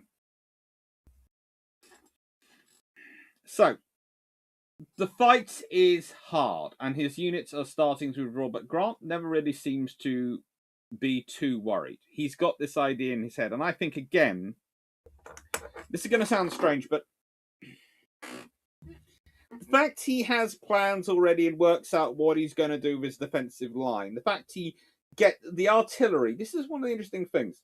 Okay, so if I was planning a straight offensive, having all my artillery so I could rapidly move it without losing many guns, but rapidly get my artillery back there. One of the interesting things is where the Union artillery is. Okay, Grant's been there for a few days. The artillery is still, broadly speaking, back up here. So again, this starts to make me think that the Battle of Shiloh, he was thinking, come on, Johnson, and was keeping his artillery, his logistics, all back there. And what does he withdraw on? He withdraws onto the river. He withdraws onto his source of succor, his strength, his enforcement, his reinforcement. The very thing which Johnson was trying to stop him doing, which Johnson's entire plan was orientated around stopping Grant doing. Grant succeeds in doing. He withdraws on the river.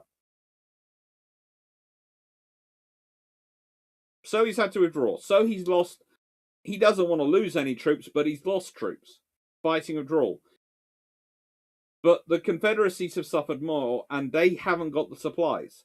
Oh, and they can't bring supplies in by the river because look at what's sitting on that river there. USS Lexington and USS Tyler.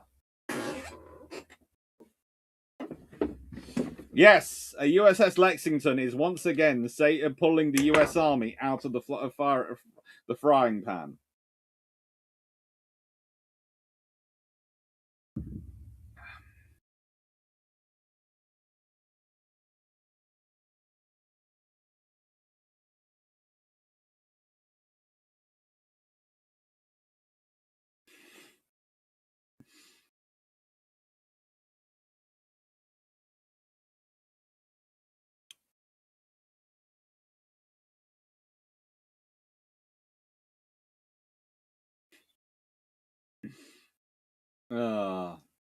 Anyway, so that's as I said, this is Johnson's plan. Polk on the left, Bragg in the centre, Hardee to right, and Breckinridge in reserve. By the end of the day, this is what they look like. There have been some issues. Ryan Cash, am I being a bit fuzzy in the head? But 50 guns was not that much for an army of that size, was it? Actually, for that size, for an army manoeuvring at this point in the Civil War, that is a lot.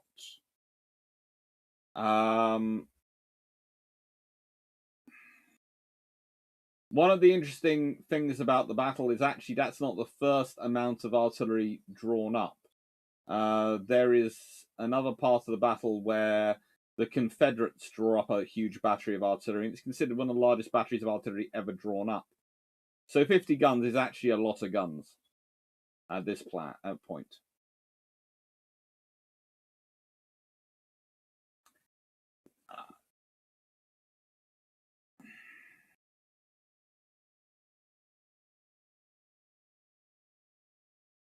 There is a sort of section which develops around Prentiss, which becomes known as the Hornet's Nest. And basically, the Confederates assault the position for several hours, and it just is holding up. Rather than simply bypassing it, they assault it and keep trying to attack it. And this becomes their focus. The number of separate charges at that position, it depends on how you define a separate charge, but it's between 8 and 14. And that shows you the command structure of the Confederate force, that we don't even know how many real charges they actually have. And the thing is, the other problem is the reason Johnson is killed, and this is classic Johnson, is he gets a report from Breckinridge that one of Breckinridge's brigades are refusing to attack, and Breckinridge cannot motivate them. So Johnson comes riding through and leads the charge himself and gets himself wounded. Now,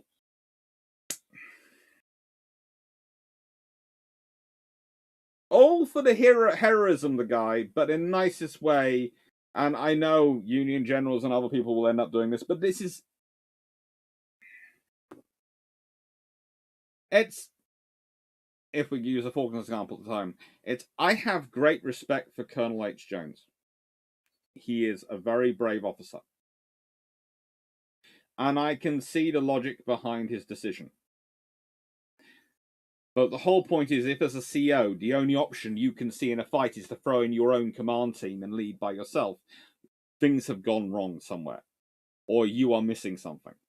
Or you have lost sight of the overall battle because you are not a company commander. And it's something it's a difficult transition for people to make because they're brave and they're, Johnson is a brave man. He's an honourable man. He wants to lead his troops. He wants to face the same risks they do. And it's the same with H. Jones. And it's a wonderful trait in some ways, but your job isn't to lead from the front. Your job is to command them. And that's my only ever critique of it. I can understand why you get caught up in it. And I can admire you for your bravery. But I would prefer if Colonel Jones hadn't done that and had stayed in command, because I think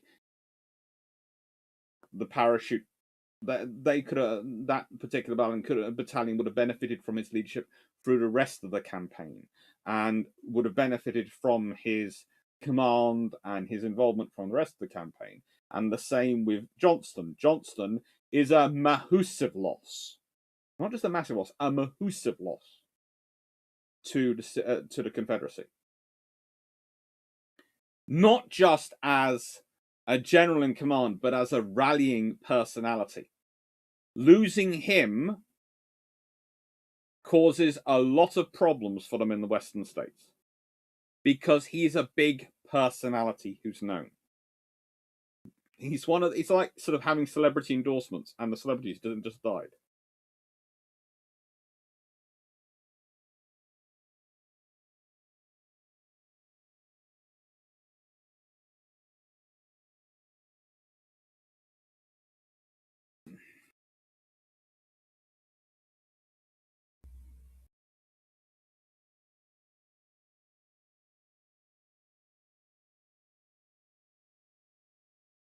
And look, I've got Grant's autobiography in my books in Repal. Read it, it's good. Carriage 126. On the artillery concentration, we would have to see if these were batteries that were drawn under pressure in the first phase of battle, or that were parked there to start. Amazingly, most of these batteries are some of his most veteran artillery batteries. It's one of the things you have to remember, that in this battle, Grant has the advantage in that 36 out of his 62 infantry regiments are veteran units. I have experienced battle. But almost 75% of his artillery and 75% of his cavalry are veterans as well. And surprisingly enough, the artillery which forms that line are all some of the most veteran experienced artillery units. It's amazing. If you look at the artillery that ends up in that line, it's just... I might be being cynical. And then sitting... Again, let's consider them. Yes, there is the battle going on, but let's consider exactly where Lexington and Tyler are, right? The artillery is positioned just behind them, in a perfect position for Lexington and Tyler to make sure you can't flank up the river on that side. Breckinridge is never going to get anywhere near that flank because these are sitting there going, hello, we have a lot of large guns. How would you like to be splintered today?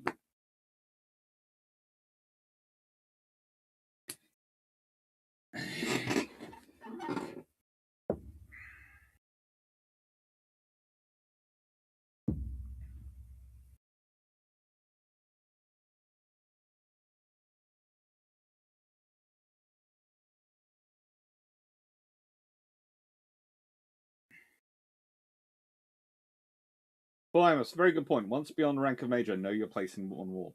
It's a difficult one to do because, as I said, you want to... And this is why I don't like to critique people for it, because it's not... I can understand them doing. I can understand them wanting to lead by example. I can understand their bravery. I can understand them not wanting to put their men through anything they wouldn't do themselves. but it's a tremendously difficult position. This is also something else which is a problem if you consider in ship command and in military command, because you spend a lot of trouble training people to be very good company officers. That's what basically you come out of Sandhurst being able to command anything up to a company. And in the Navy, you leave them and you get trained in basically all the things you need to command up to a ship. You get slightly more strategic training in the Navy because of the scenario of the Navy, but it's different. And then suddenly you're above that rank. You're either a commodore and you're in charge of multiple ships, so you're a captain in charge of a flotilla of destroyers, or or something like that, and you suddenly have to think about more than just your ship you're in charge of, more than that. And if you're a colonel in charge of a battalion, you have to lead more than a company. You have to start thinking of how you're going to maneuver all your companies, and then you got it's a different way of thinking, and it's a hard transition.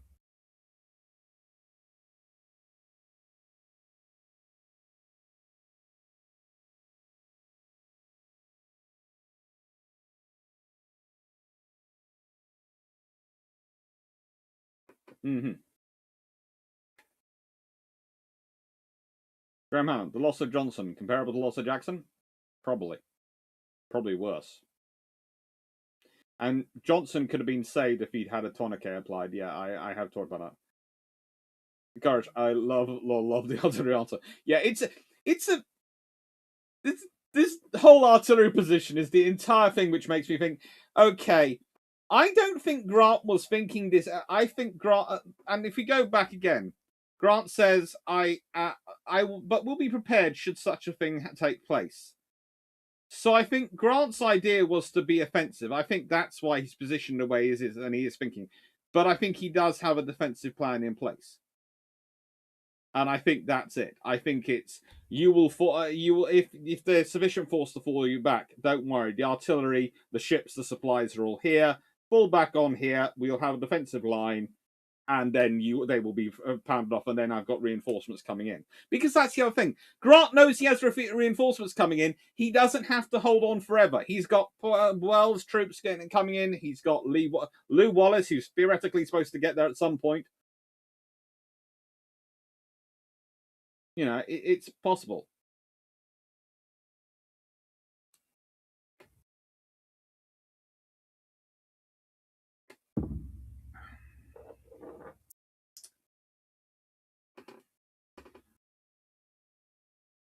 In fact,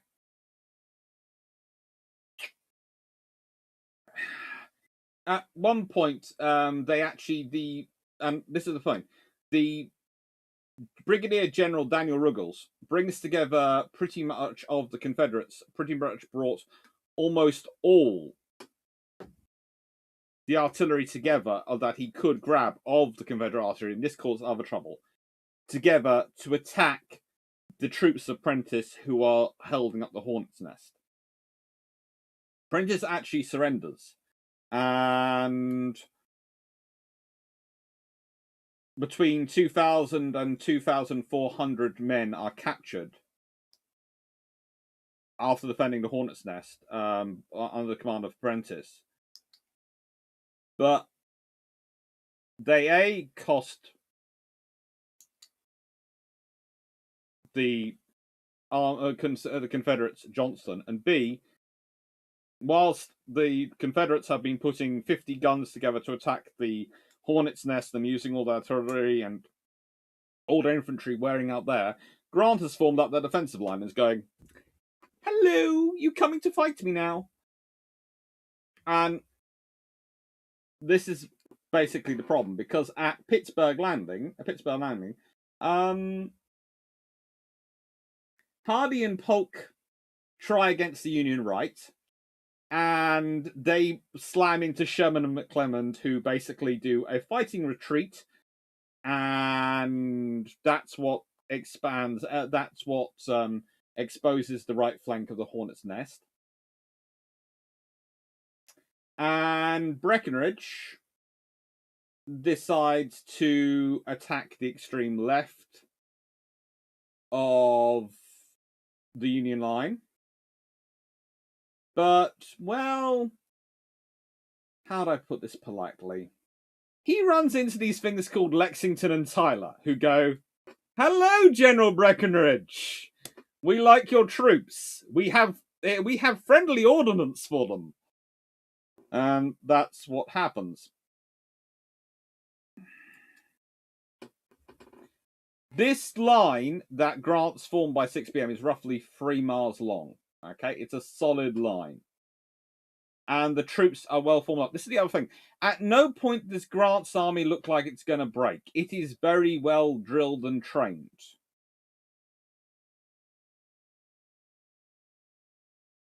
And also, the command is changed around. So Sherman gets the right of the line. McClellan takes the center. And on the left, H.L. Wallace's, that's in WHL Wallace's, Hubbard's and Stuart's men get formed together as well. Also, Bull Nelson's division advances joins the left of the line. So this is the thing. As he's forming up, he has got troops arriving. He has got Lew Wallace's army arriving. Division arriving. They have been marching marched 14 miles, etc., in all sort of hours, having gone the wrong route and then changed route around. But they're arriving, and he's got Nelson, which is another division. So literally, the Confederates going, "We have taken out one of your divisions." Yes! And Grant's going, "Well, I've got 2 more arrived." This is, I don't know about you. This is probably very, very traumatic for you, but we've got 2 more divisions now. What are you going to do? And Johnston has died by this point. Johnston, who, of course, he got wounded, and his medical officer he'd sent his personal surgeon off to help look after Confederate and Yankee prisoners because that was necessary. And so when he got wounded, no one bothered to apply a tourniquet, and he bled out. It's just not a good idea. Well, when Lew Wallace finally arrives, they actually stop fighting.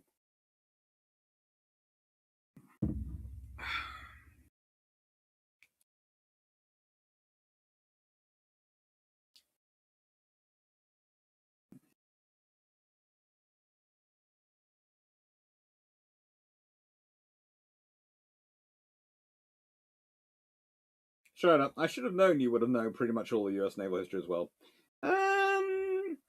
This is the thing. I like this battle partly because of the involvement of USS Lexington. I just like there being a USS Lexington involved in any battle. But more importantly, this battle is about logistics. It's about maneuver. It's about... And yeah, it's one of the modules I used to teach on at King's. And I liked doing the Civil War because the people come and go, "Oh, it's not a naval war." I go, "It's entirely maritime war, because you have huge battles you have full-on naval battles taking place on lakes between between these sort of riverboats and these some of these armored ironclad ships, and you have all sorts of things going on. It's an interesting war." Union gunboats were side wheelers. Some of them were. Some were stern wheelers. Some were all. Some had side paddles and stern wheels.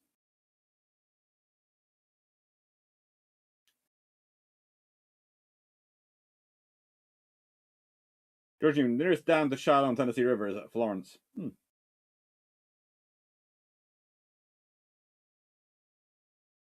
And one way downriver at Kentucky, one south of it, I think. Donagama, cut off 1 division, and 2 more shall take its place. So you tell me the Union Army was the Hydra Army. Yeah, pretty much at this point. Oh.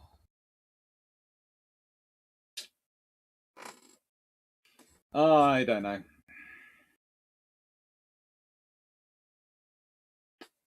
And by the way, we know at least 50 cannon format. It's supposed to be more than 50 cannon. The final Confederate charge was 2 brigades led by Brigadier General Withers. who attempted to break through the line but was repulsed. Beauregard called off the second attempt after 6 p.m. And instead of pushing, as you can see, instead of pushing Grant away from the river into the marshes where they could have killed him, he has retreated to the river. And the fact is, he has all these things going on.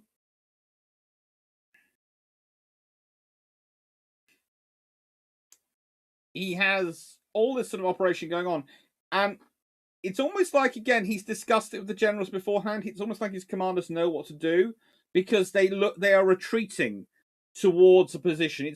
I don't think he's had an actual battle plan gone, we're going to attack and get attacked and this is what we're going to do. But I think he's almost said, right, so in my contingencies, gentlemen, we're having a discussion here.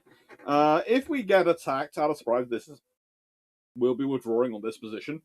And I will give out orders and get my staff doing it and send out the messages. They don't expect to be attacked, but if they do get attacked, I think they are professional enough. They have an idea in their heads what they're going to do. And this is the other problem: you're attacking a force of 45,000 troops. If they're at all moderately well trained and moderately professional, they are going to not be able to be quickly wiped out if they are of equivalent military technology as you. And the state of the Confederate armies, well, let's put it this way. Some units had good equipment and some had good training, but those units very rarely combined or are overlapped.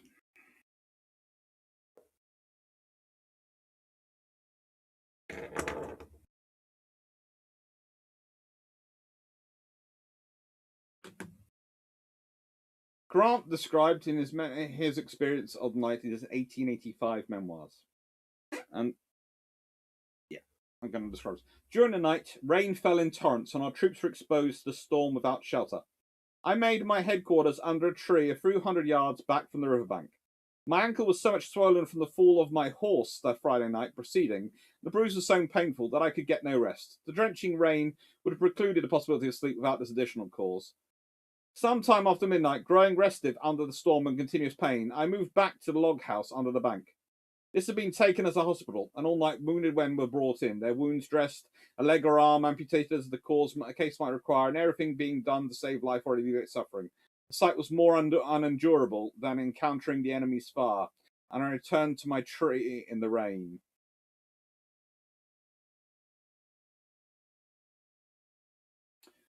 Sherman actually comes and meets Grant under the tree, smoking one of his cigars.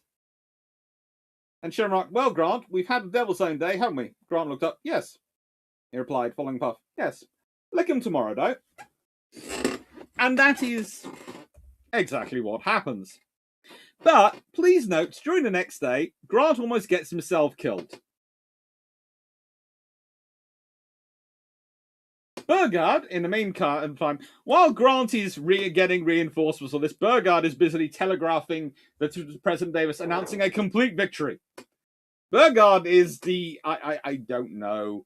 There are a few modern politicians who could be examples of Beauregard, but here's what he says.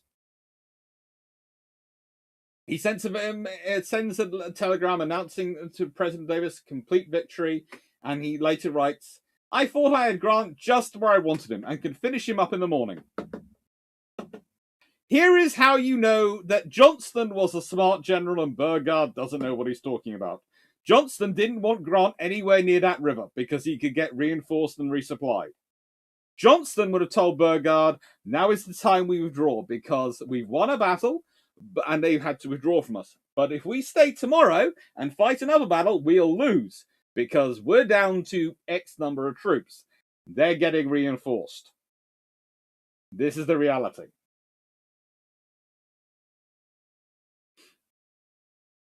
And as the night goes on, Buell's divisions are starting to cross line.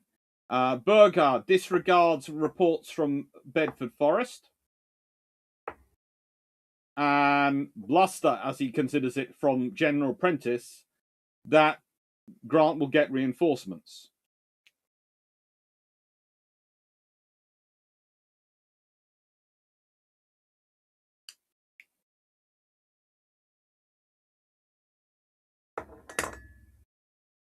So he doesn't attack. Bedford Forrest, again, fairly interesting character. Not exactly a pleasant personality or human being, but a fairly decent general on the Confederate side in terms of actually fighting. If the enemy comes on us in the morning, we'll be whipped like hell, was his response.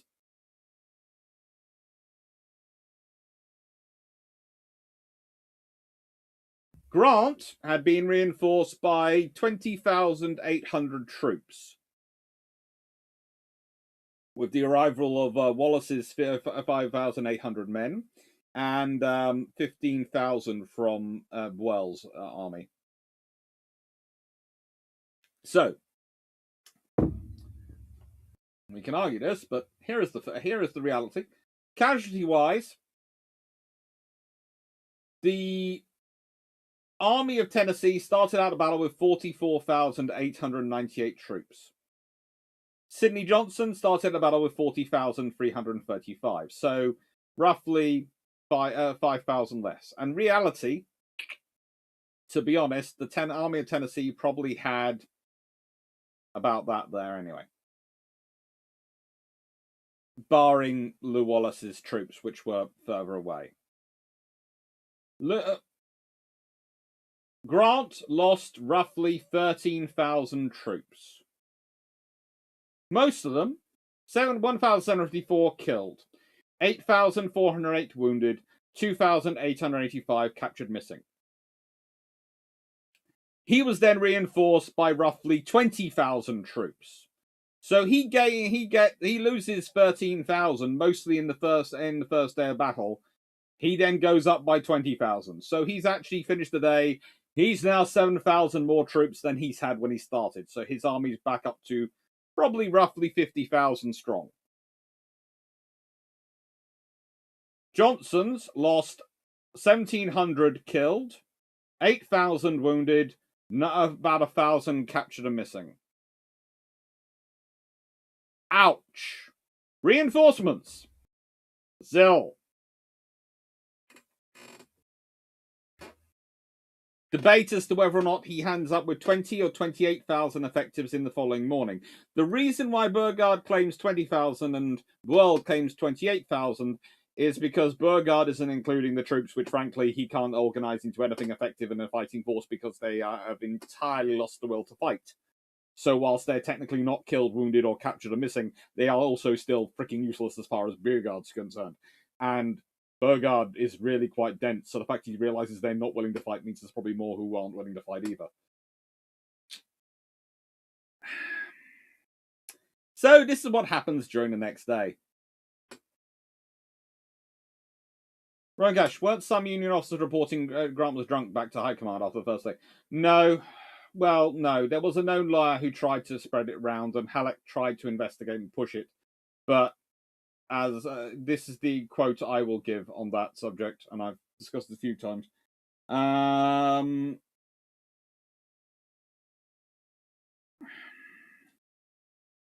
This is from Colonel William Rowley, who was with Grant all day. I pronounce it an unmitigated slander. I have been on his staff ever since the Donelson affair, and saw him frequently during that, and necessary in close contact with him every day. And I have never seen him take even a glass of liquor more than 2 or 3 times in my life, and then only a single at a time. And I have never seen him intoxicated or even approximate to it. As to the story that he was intoxicated at the Battle of Pittsburgh, I have only to say that the man who fabricated the story is an infamous liar, and you are at liberty to say to him that I say so. Which basically means if he wants to argue me, I'm more than willing to fight a duel with him on the subject.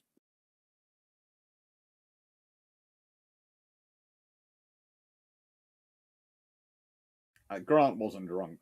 Not in this battle. Hello, Melanie.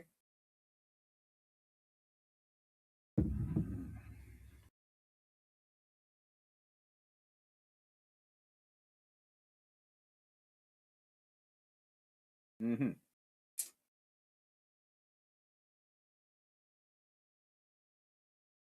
Mostly the officers who seem to try and suggest that, well, Grant was drunk are nowhere near the fight and are doing it afterwards. During the second day of the battle, I've been moving from right to left and back to see for myself the progress made.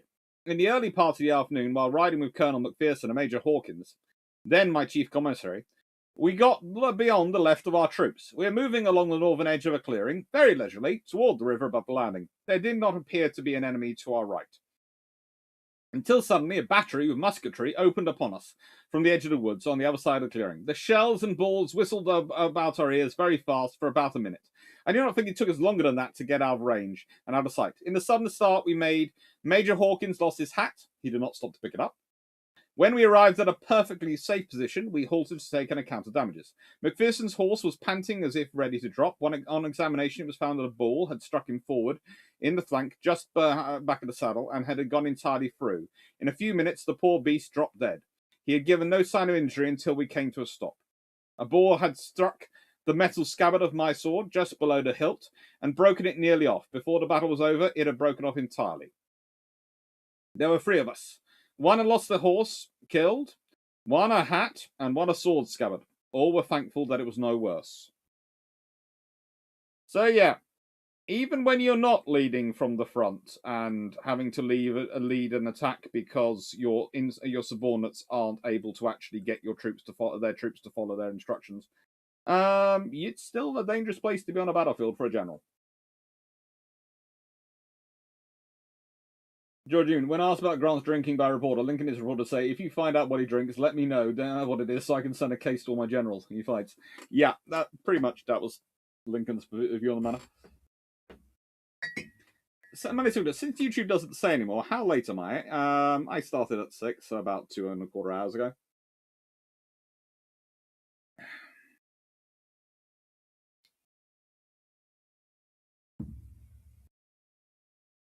Oh, yes, there's always the people who after battle want to have a victory. And honestly, when you consider some of the battles which come later in the war and the losses that they will experience, you do start to think, oh my, you guys have no idea what's coming.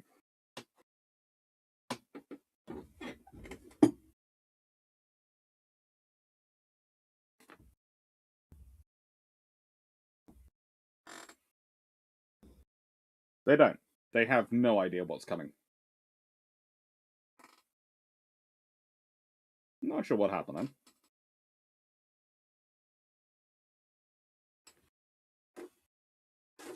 then. Ah, there it is. My pointer.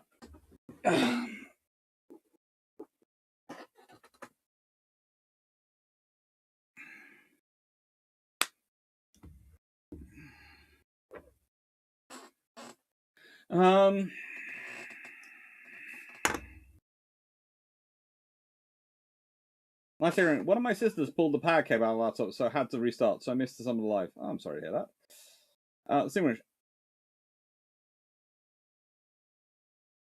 I don't think he was No, I think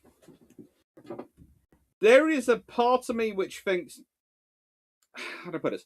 The only times that Grant really seems to get drunk is when he's got nothing to do and he's basically just stuck and bored. Which is not, again, unusual in the army or in various other posts. In that officers, remember, if we want to see what bored officers come up with, in India, the British Army officers come up with cricket. The most pointless, boring game known to mankind. And I say this as someone who has had to play many games in his life, in his childhood, going to schools where they actually thought it was a good thing, but it was just a waste of life. You were sitting there for hours, days, weeks. It never ends. It just keeps going on. So honestly, if you have to choose what to do when you're bored as an officer, invent cricket or get drunk. I can't believe I'm saying this, but I prefer the ones who get drunk. The result. Well, for Jefferson Davis, it was the turning point of our fate. Losing Sidney Johnson basically lost the West, and losing the West meant they had no chance of winning the war, especially thanks to where they were located. Union! Lincoln ends up having to deal with, to again intercede with Halleck.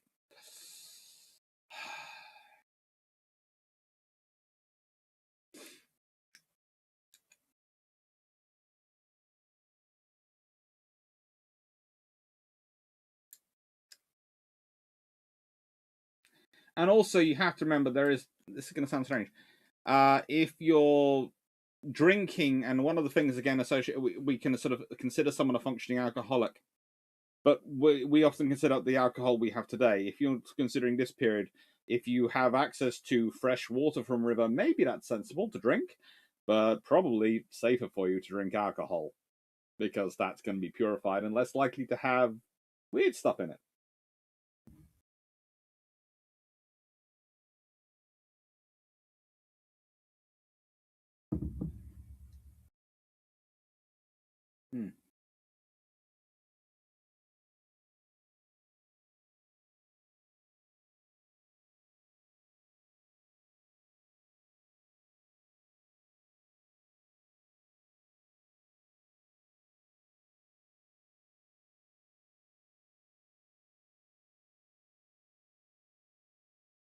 Courage. Again, after Vicksburg, there are reports of them being on a bender, which Halleck uses to take troops away. But the reports come from officers who weren't with him, who were reported to Halleck, who then, when he's asked by, basically, Lincoln says, well, shall we investigate it? Basically, Halleck goes, no, and gives the troops back. Because every time they start to actually look for actual solid evidence that they can mount up against Grant as being drunk in charge of troops or anything like that, they actually it tends to fall apart. So yes, there is a strong thing, and unfortunately he does. I have to admit, he was, especially in his earlier career, he did go through a period of being a drunk. He was. And it wasn't like today when you can go to Alcoholics Anonymous and you then have options, or in my case, don't drink because of father, so drink non-alcoholic beverages and have a mild addiction to iron brew.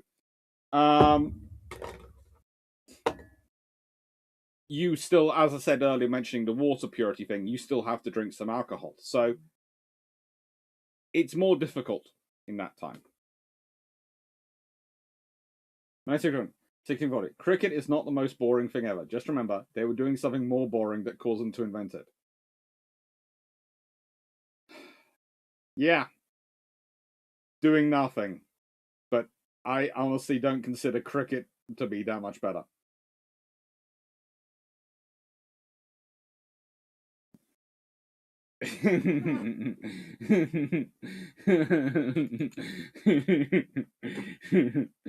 Oh.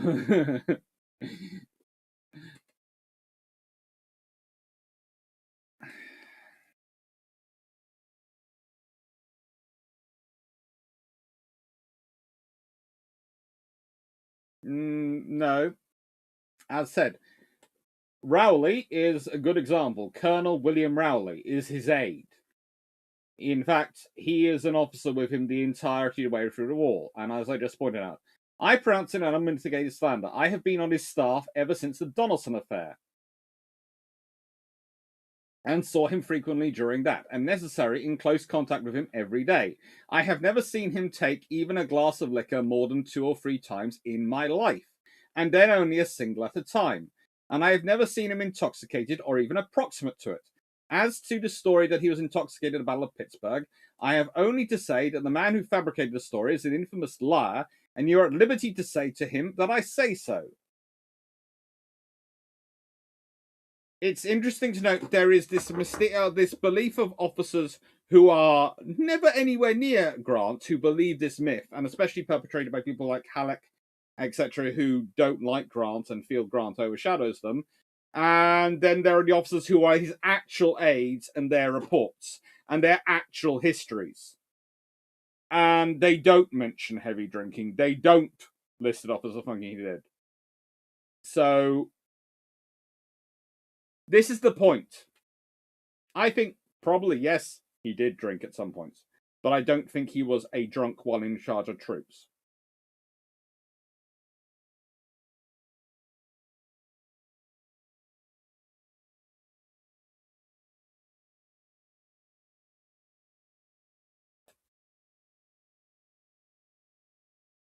John Tuff, it could be worse. It could be baseball. At least with baseball, you actually have some running around a diamond. But with cricket, you're just one running up and down.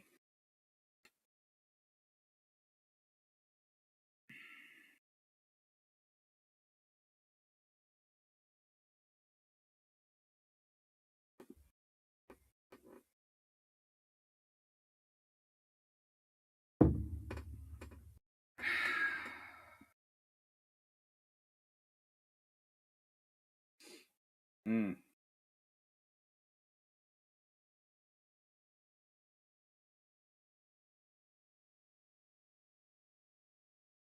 Right. So it's a messy battle, but it's Johnston's entire chance for actually any trying to success in the West rests on defeating those armies individually. Once they've lost, they've lost, and that's pretty much the war in the West for all she wrote. Yes, the Confederates will get some victories. Yes, but from that point onwards, the Union just keeps getting stronger and stronger in the West and just keeps rolling on. And that is thanks to Grant, who in many ways wins this battle, then gets people very upset because there's been so many losses. So they're trying to look for a reason for those losses because they can't take the reality that modern war is just going to lose people's lives. And that's the sad thing. And then the battles are going to start mounting up, and frankly, they're going to start wishing for the days when they did only have 10,000 dead. Because, you know, the Battle of Shiloh,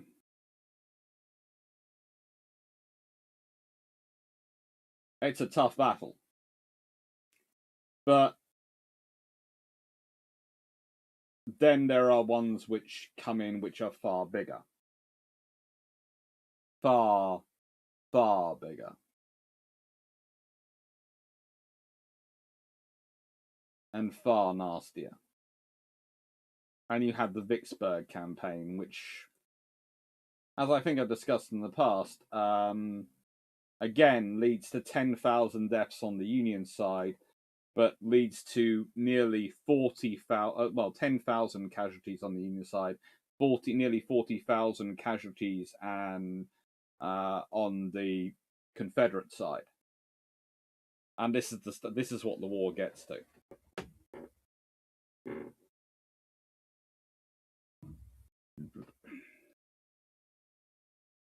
There were no foreign observers I've been able to find accounts of with the battle, the side of the battle in this fight. Cody 85.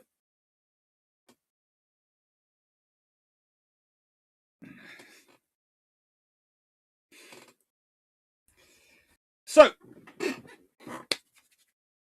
this is the US Civil War. This is the battle. This is where they're taking place. This is one of my favorite maps in density, and I do find it interesting that you have those battles right up in the north, right up there. You have some battles going on, and then there's a little yellow one over here, and it's a case of, oh my lord, why? But you start to see where the war really takes place, and the war is taking place where there are the concentration of people, but also where there's a concentration of the Confederacy. But you also start to see how quickly the Western War is a war of maneuver, where they've got this sort of line around. And also, it's quite interesting when you sort of go backwards and forwards between this Anaconda plan. Look at this sort of line, and then you go to this, and you look at the battles. And the fact is, a lot of battles take place in the East. A lot of battles.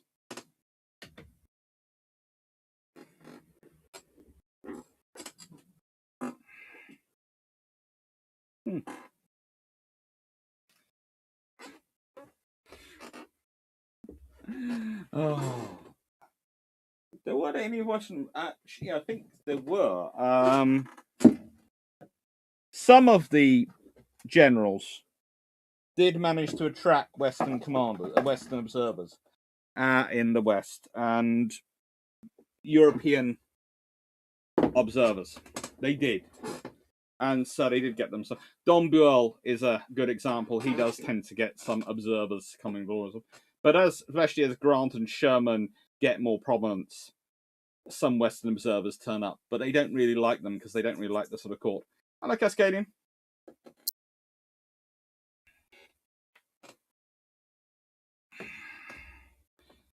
Also, I would add that I always think with Grant, some of the myths that go around about him, especially the drinking, etc., and the other things, are really kind of combined to the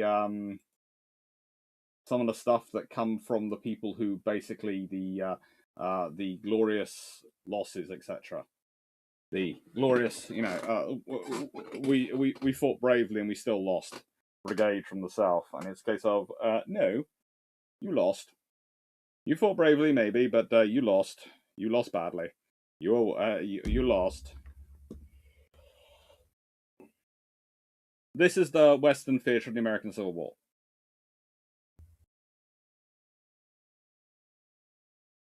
This is it. First thing you realize is that this is a river and railroad war, but also this is a sea war. Look, they're taking these ports, and they're important. To take those ports is critical because those are the ports which provide them with the supplies. And this, if you look up, they get to Raleigh. They're coming up. The Western Army is coming up to Richmond. This is where the Confederacy is beaten. People talk about Virginia, they talk about the fights in Richmond and all that stuff. No. That's where, thanks to Richmond, thanks to its proximity, thanks to its location, the Confederacy is always bogged down. But that's not where it's beaten. Where it's beaten is in the West. Where it's beaten is Corinth. Where it's beaten is Shiloh to get to Corinth, Chattanooga. It's beaten at all the battles which take place in the West. Right.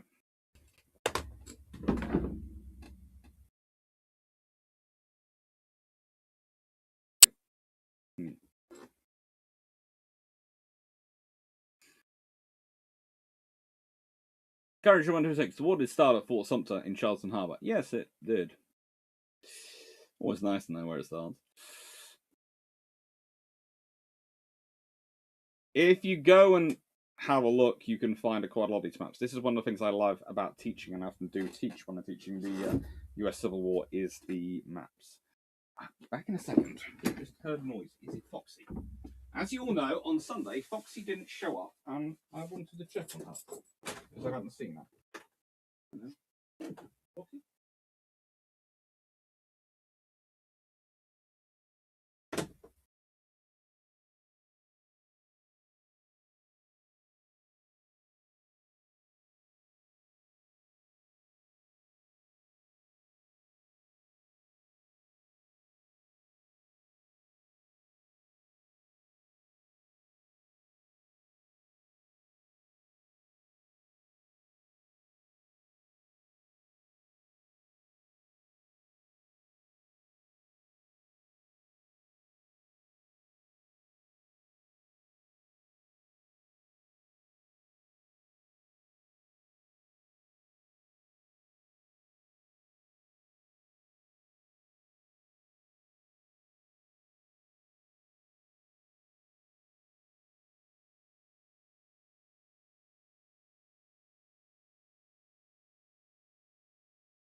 Did I leave you? Foxy's okay. Hey, Foxy's well. She's currently hopping around the greenhouse. Yes. Happy.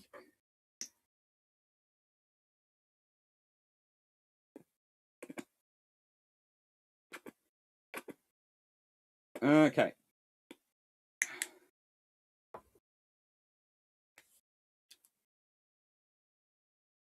Even beginning, I went to Thomas Starr King Junior High School, named after the minister and orator who Lincoln credited with keeping California part of the Union. Cool. Cut the supplies and start the Confederate Army. That's pretty much their entire plan. How appropriate the Johnny Cash t-shirt to say. Well, I did pick it out for this one. Guilty of bias. Did you teach a full class in the American Civil War? I'm surprised that bits of interest in Europe. Yeah, as part of, well, actually, I taught in three scenarios. At King's, as part of the aspects of naval history course, we taught. We had always had a lecture on the Civil War.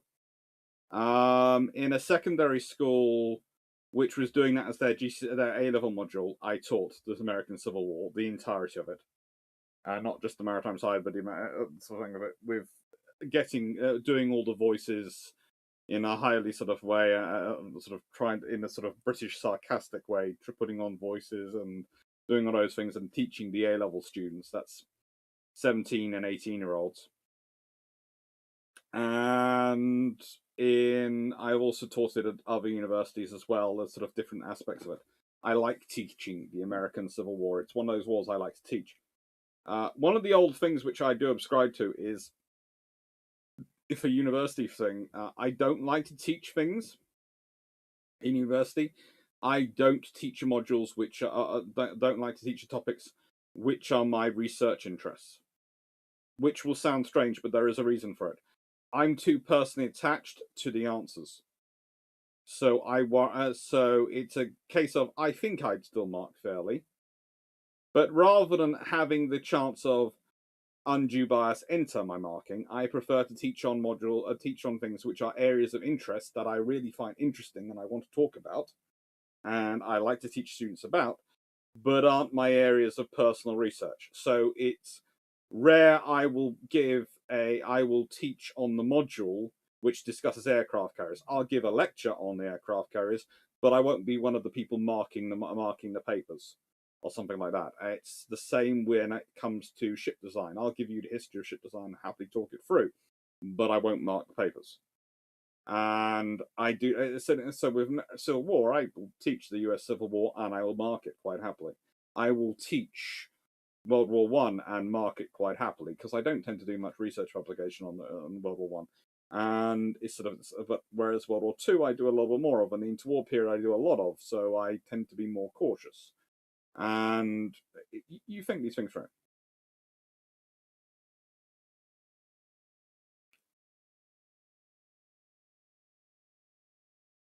Thank you, 1931. I'll enjoy looking at the British battlecruiser line.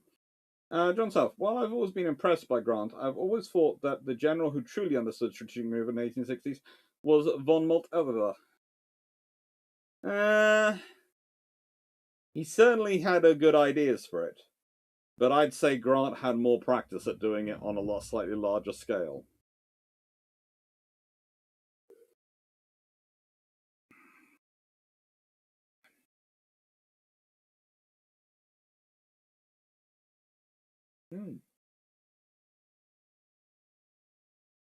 Yeah, California was in danger of seceding from the Union. They were worried about that at several points.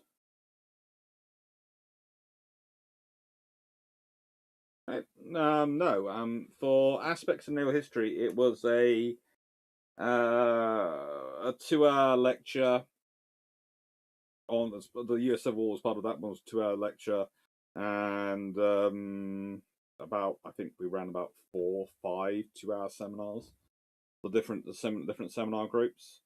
And I said it's an entire level module as the U.S. Civil War in the UK. And I like teaching that one. That's fun.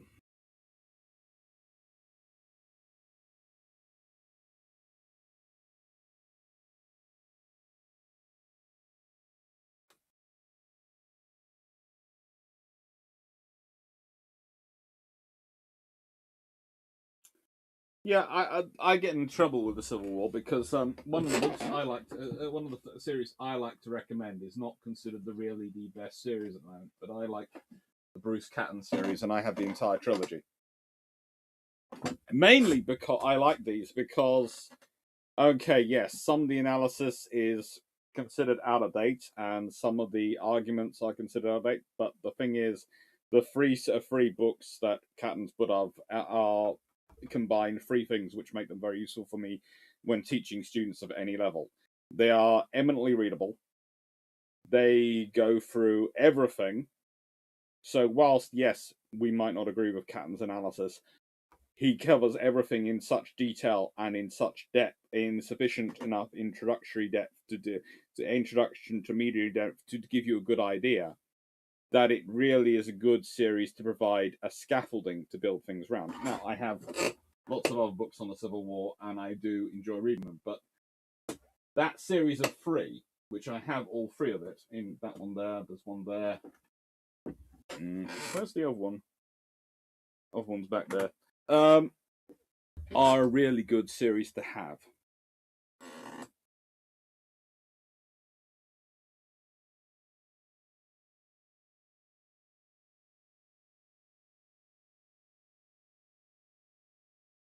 It's not being humble; it's being sensible. Richards.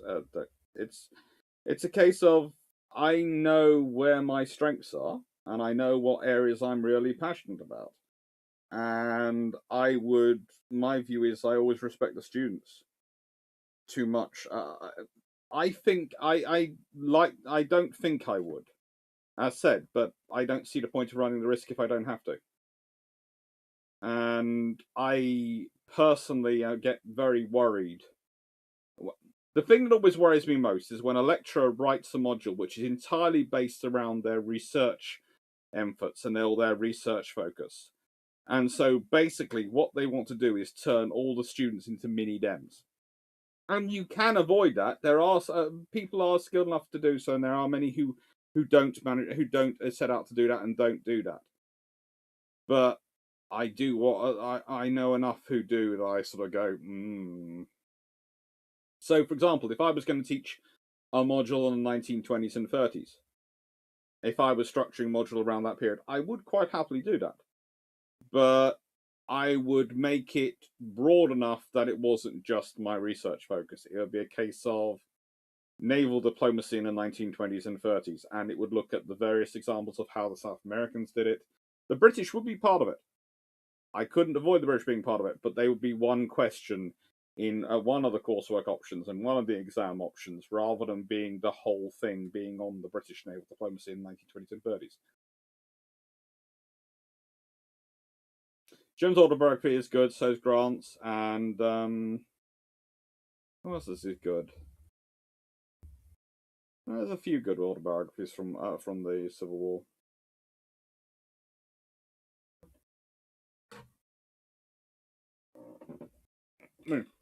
John South, according to multiple maneuvers, an army of 220,000 running rings around an army of 230,000 man Austrian army. Yeah, 238,000.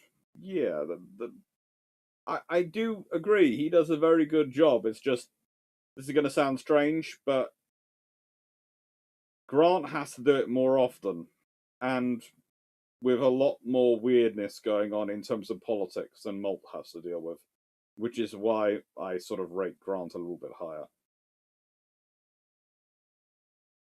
Yeah.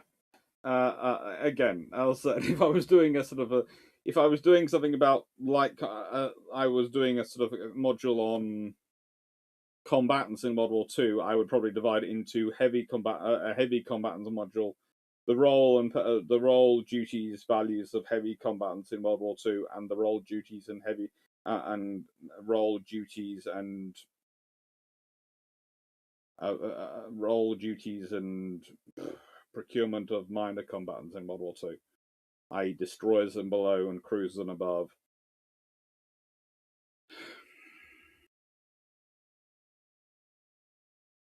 I haven't played. I don't think I've seen Ultimate General Civil War. Yeah, I know. I guess that, Strider. Ryan Cash. Even worse is when a lecturer braces his course on his passions and then uses his students as free researchers. Or, this is something that really winds me up, is when a lecturer writes a course And when I have colleagues who do this, I shouldn't be saying this up. This is probably me doing me out of jobs, but I will say it annoys me. And I know enough people who annoys that I think I'm fairly safe saying this. Is when, let's say, an academic writes an entire module, gets it pushed through, and they publish a new book and they make that the core text that the students all have to buy.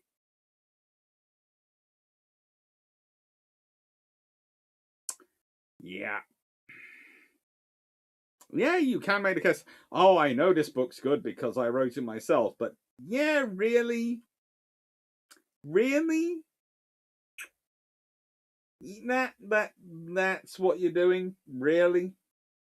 You've made a £60 book that you're the author of, the core text that they all have to buy a copy of.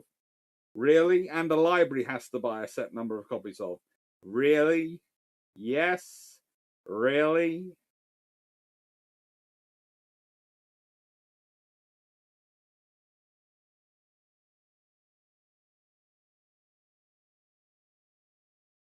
Thank you, Sage. Hmm. Guilty of bad thing. Dr. Clarke, I was wondering how the ship name, the ship's name sounds from a Brit. USS Canadagia? Canadagia? I presume? The girls, yeah. And what I meant, Doug, is don't let your ego rule over any of your decision making. From my experience, personal egos get in the way of proper teaching repeatedly. Oh, yes. Ooh. Oh, something like Ultimate General of Civil War is the precursor to Ultimate Admiral Generals. Ooh, I'll have to look that up.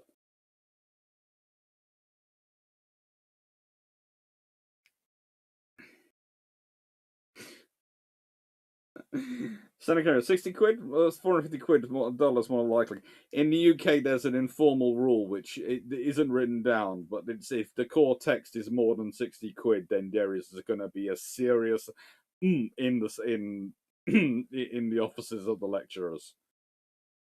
Yes, you can have advised books which are more than 60 quid, but if you have a core text which is more than 60 quid, there better be a jolly good reason for it.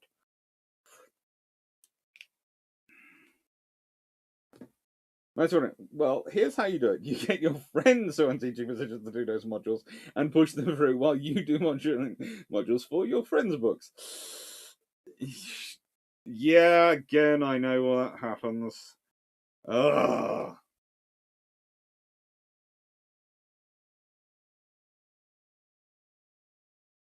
Thunder, I took a course from North of the text. It was decent and $30. You see, that I don't mind because that's in the reasonable range. If it's in the reasonable price range, just like, don't take this wrong way, but TBD, that's in the that I would work very hard to make sure that was in the reasonable price range. That if students wanted to buy it, they could afford it. Although I do have a student I'm supposed to be sending a PDF copy of my PhD thesis to.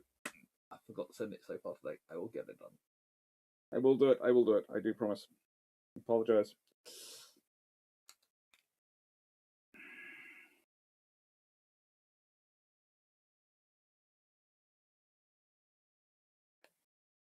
There is also Ultimate Admiral Age of Sail. I do know about the Age of Sail one.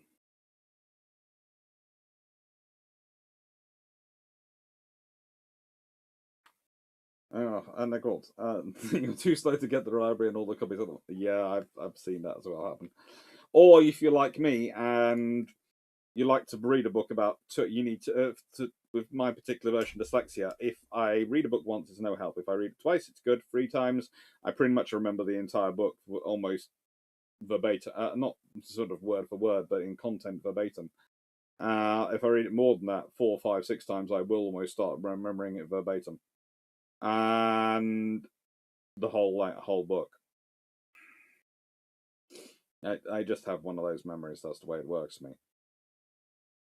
But the thing is, I need to read that book 3 times. And if you're doing all the waffle work you're doing while in university, that's not going to happen in 1 week. Because you need to read it, put it down, digest it, and then go back and read it again and put it down. So I always needed to make sure I had an extended book loan. If I couldn't get an extended book loan, it was buy it.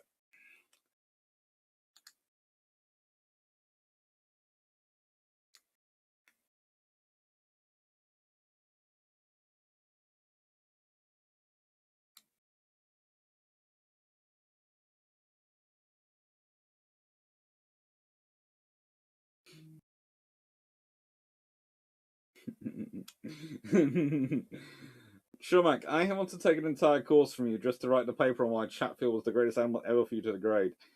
Yeah, this is why Chatfield does not feature as one of the admirals in any of the tours I teach. Although there is, I am tempted to put him in one. I'm tempted to put him into a book, which the book I'm sort of writing at the moment. I have two sort of books on the way. I have a proposal going in for another book, which is a short one, which will be about 40,000 words. And if that one comes out, it'll be an Osprey book, which sounds quite good. And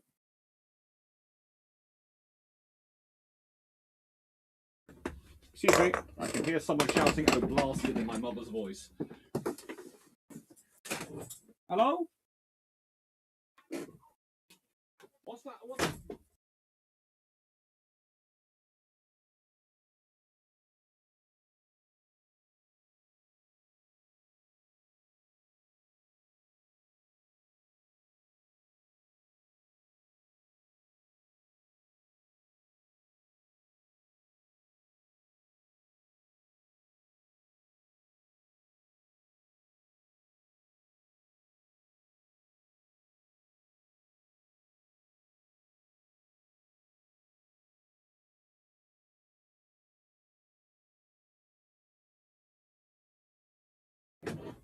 Sorry about that.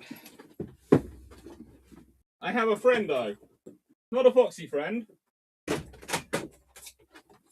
I have someone who's was trying to pull his mother over. So has caused upset. Yes.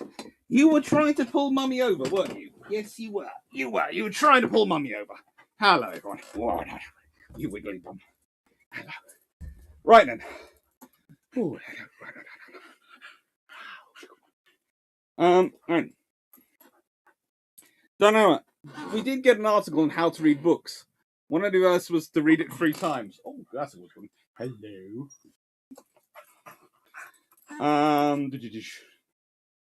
Darren, sure. Do you mean the full essay for Dr. Clarke to mark on BT chat for the free characters that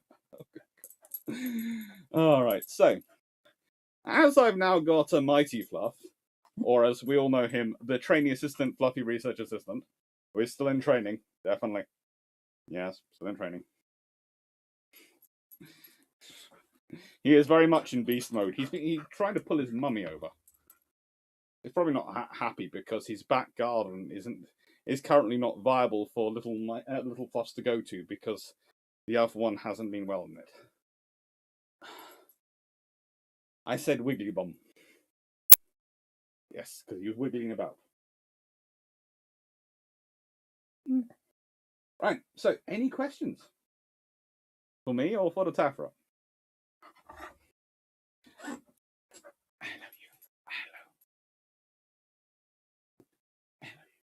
Hello. Yes, hello.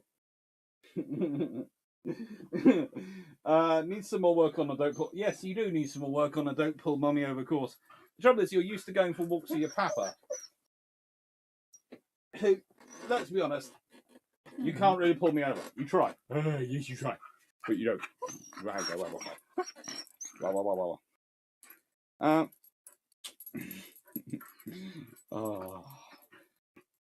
What you need is a BT-shaped stress ball or punching bag. Nah. I have something far better. I have a corgi-shaped hugging tool. Oh, what have we got coming up? Tomorrow. If the long patrol tomorrow that's coming out is the the maple syrup confrontation. Yep. It's the battle between the US Navy and the Royal Navy. He is a corgi. Yes, he does molt. Hello. Wow. I know. You're lovely.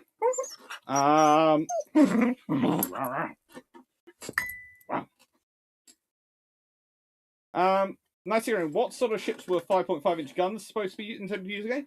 It was supposed to be a halfway between the 6-inch and the 5-inch. So it's supposed to be enough firepower to deal with cruisers, but being fast enough to deal with destroyers. So it's supposed to be the perfect gun for a battle cruiser. Okay. I know. You're stressed. You've had a tough evening. I know. You have a tough evening. Yes. But don't try and eat my ears. I have big teeth too. I will use them. Great idea for a very short book. Great Combat Signals by David Beatty. That's evil. Yes, tomorrow is going to be the Battle of the Maple Syrup Confrontation, which is the Anglo-US 1926 battle. Seeing what the battleships get up to. And I do have reasonings for it, and you'll be able to listen to that. And on Sunday, while I'm away being headmaster of a boarding school for a few days for Justin Craig, you will get to see the carriers. Yes, it's the carriers of the Equitable Treaty Scenario program and what they're going through them. Glad you've enjoyed the stream.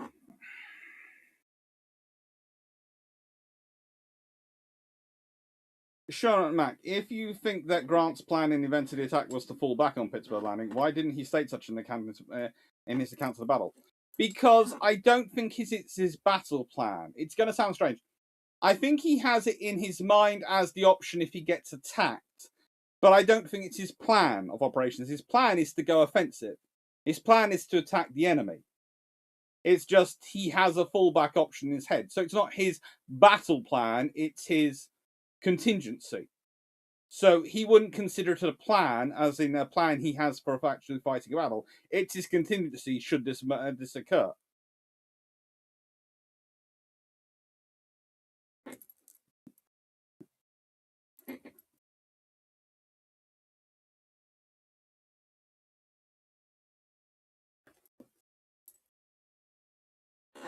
Sure, geez, man. I figured that's about how it would be, but I always wish I could hold what I read better 3 times.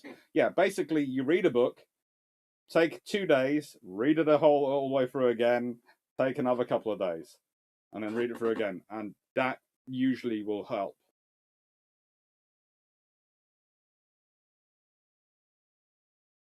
Nice hearing. On Monday, you said the most likely alter for the Free Hood system was a 6-inch twin from the E-Class. How do you conclude that? Because the 6-inch twin from the E-Class is the improvement they need to make the 6-inch work, and that would give them standardization with the light cruisers, which are supposed to be working them. Hello, you don't want me to be on camera. You feel you should be on camera, don't you? Yes, this is the thing. You feel you should be the center of the camera. Hello, people. If you can't see me, I'm hiding behind the corgi. Hello. Yes, I'm behind the corgi.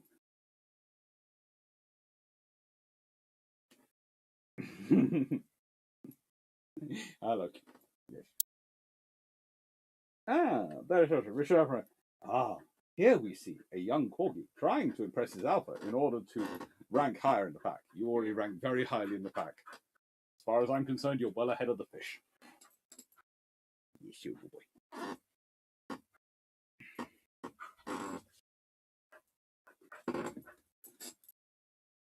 He is a little over 18 months.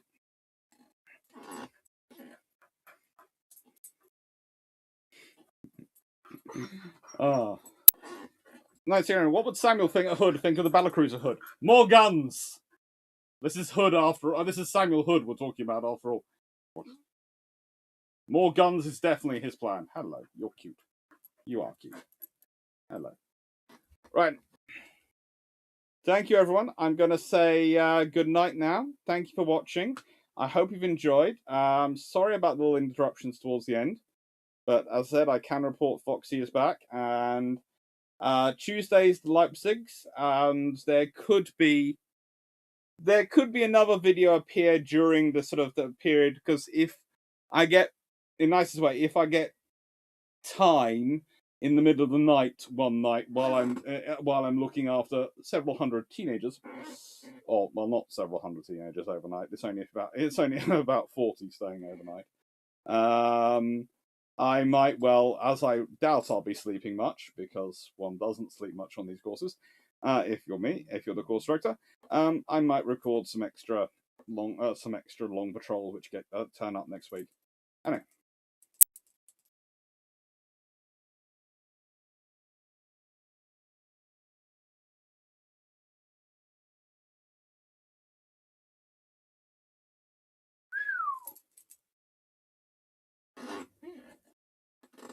What do you think about the revised casualty figure estimates from the US Civil War? I wouldn't be surprised if they're higher, but there is ways of working out the casualties, and they can forget a lot of things. And also, there's also the casualty list of the people who maybe survive the initial couple of days of the battle and then get dispatched home and don't survive the journey home. And where are they accounted for? Hello, yes, I know. You want to go in garden, and we'll go in garden. We're just finishing off. You're a good boy. You've been very good boy. You've done a couple of minutes with me. Very kind of you, and you're very good. Nice one. Why are you supervising 40 teams? I work for a company called Justin Craig, A-level and GCSE revision company, and they also do Key Stage 3 now as well as Key Stage 4.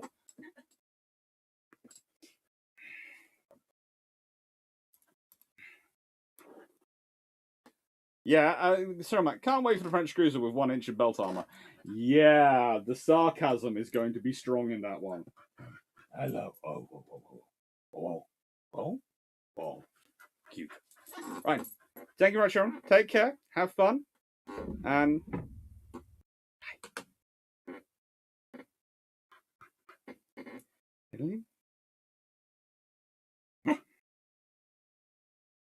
and actually, before I go, thank you to Bree Jeffries from me and the Tafra for these new, which might be turned into other things, end screens, which as you can see, there's a new one this evening. Yeah, doesn't it look good? Take care, everyone. Bye-bye.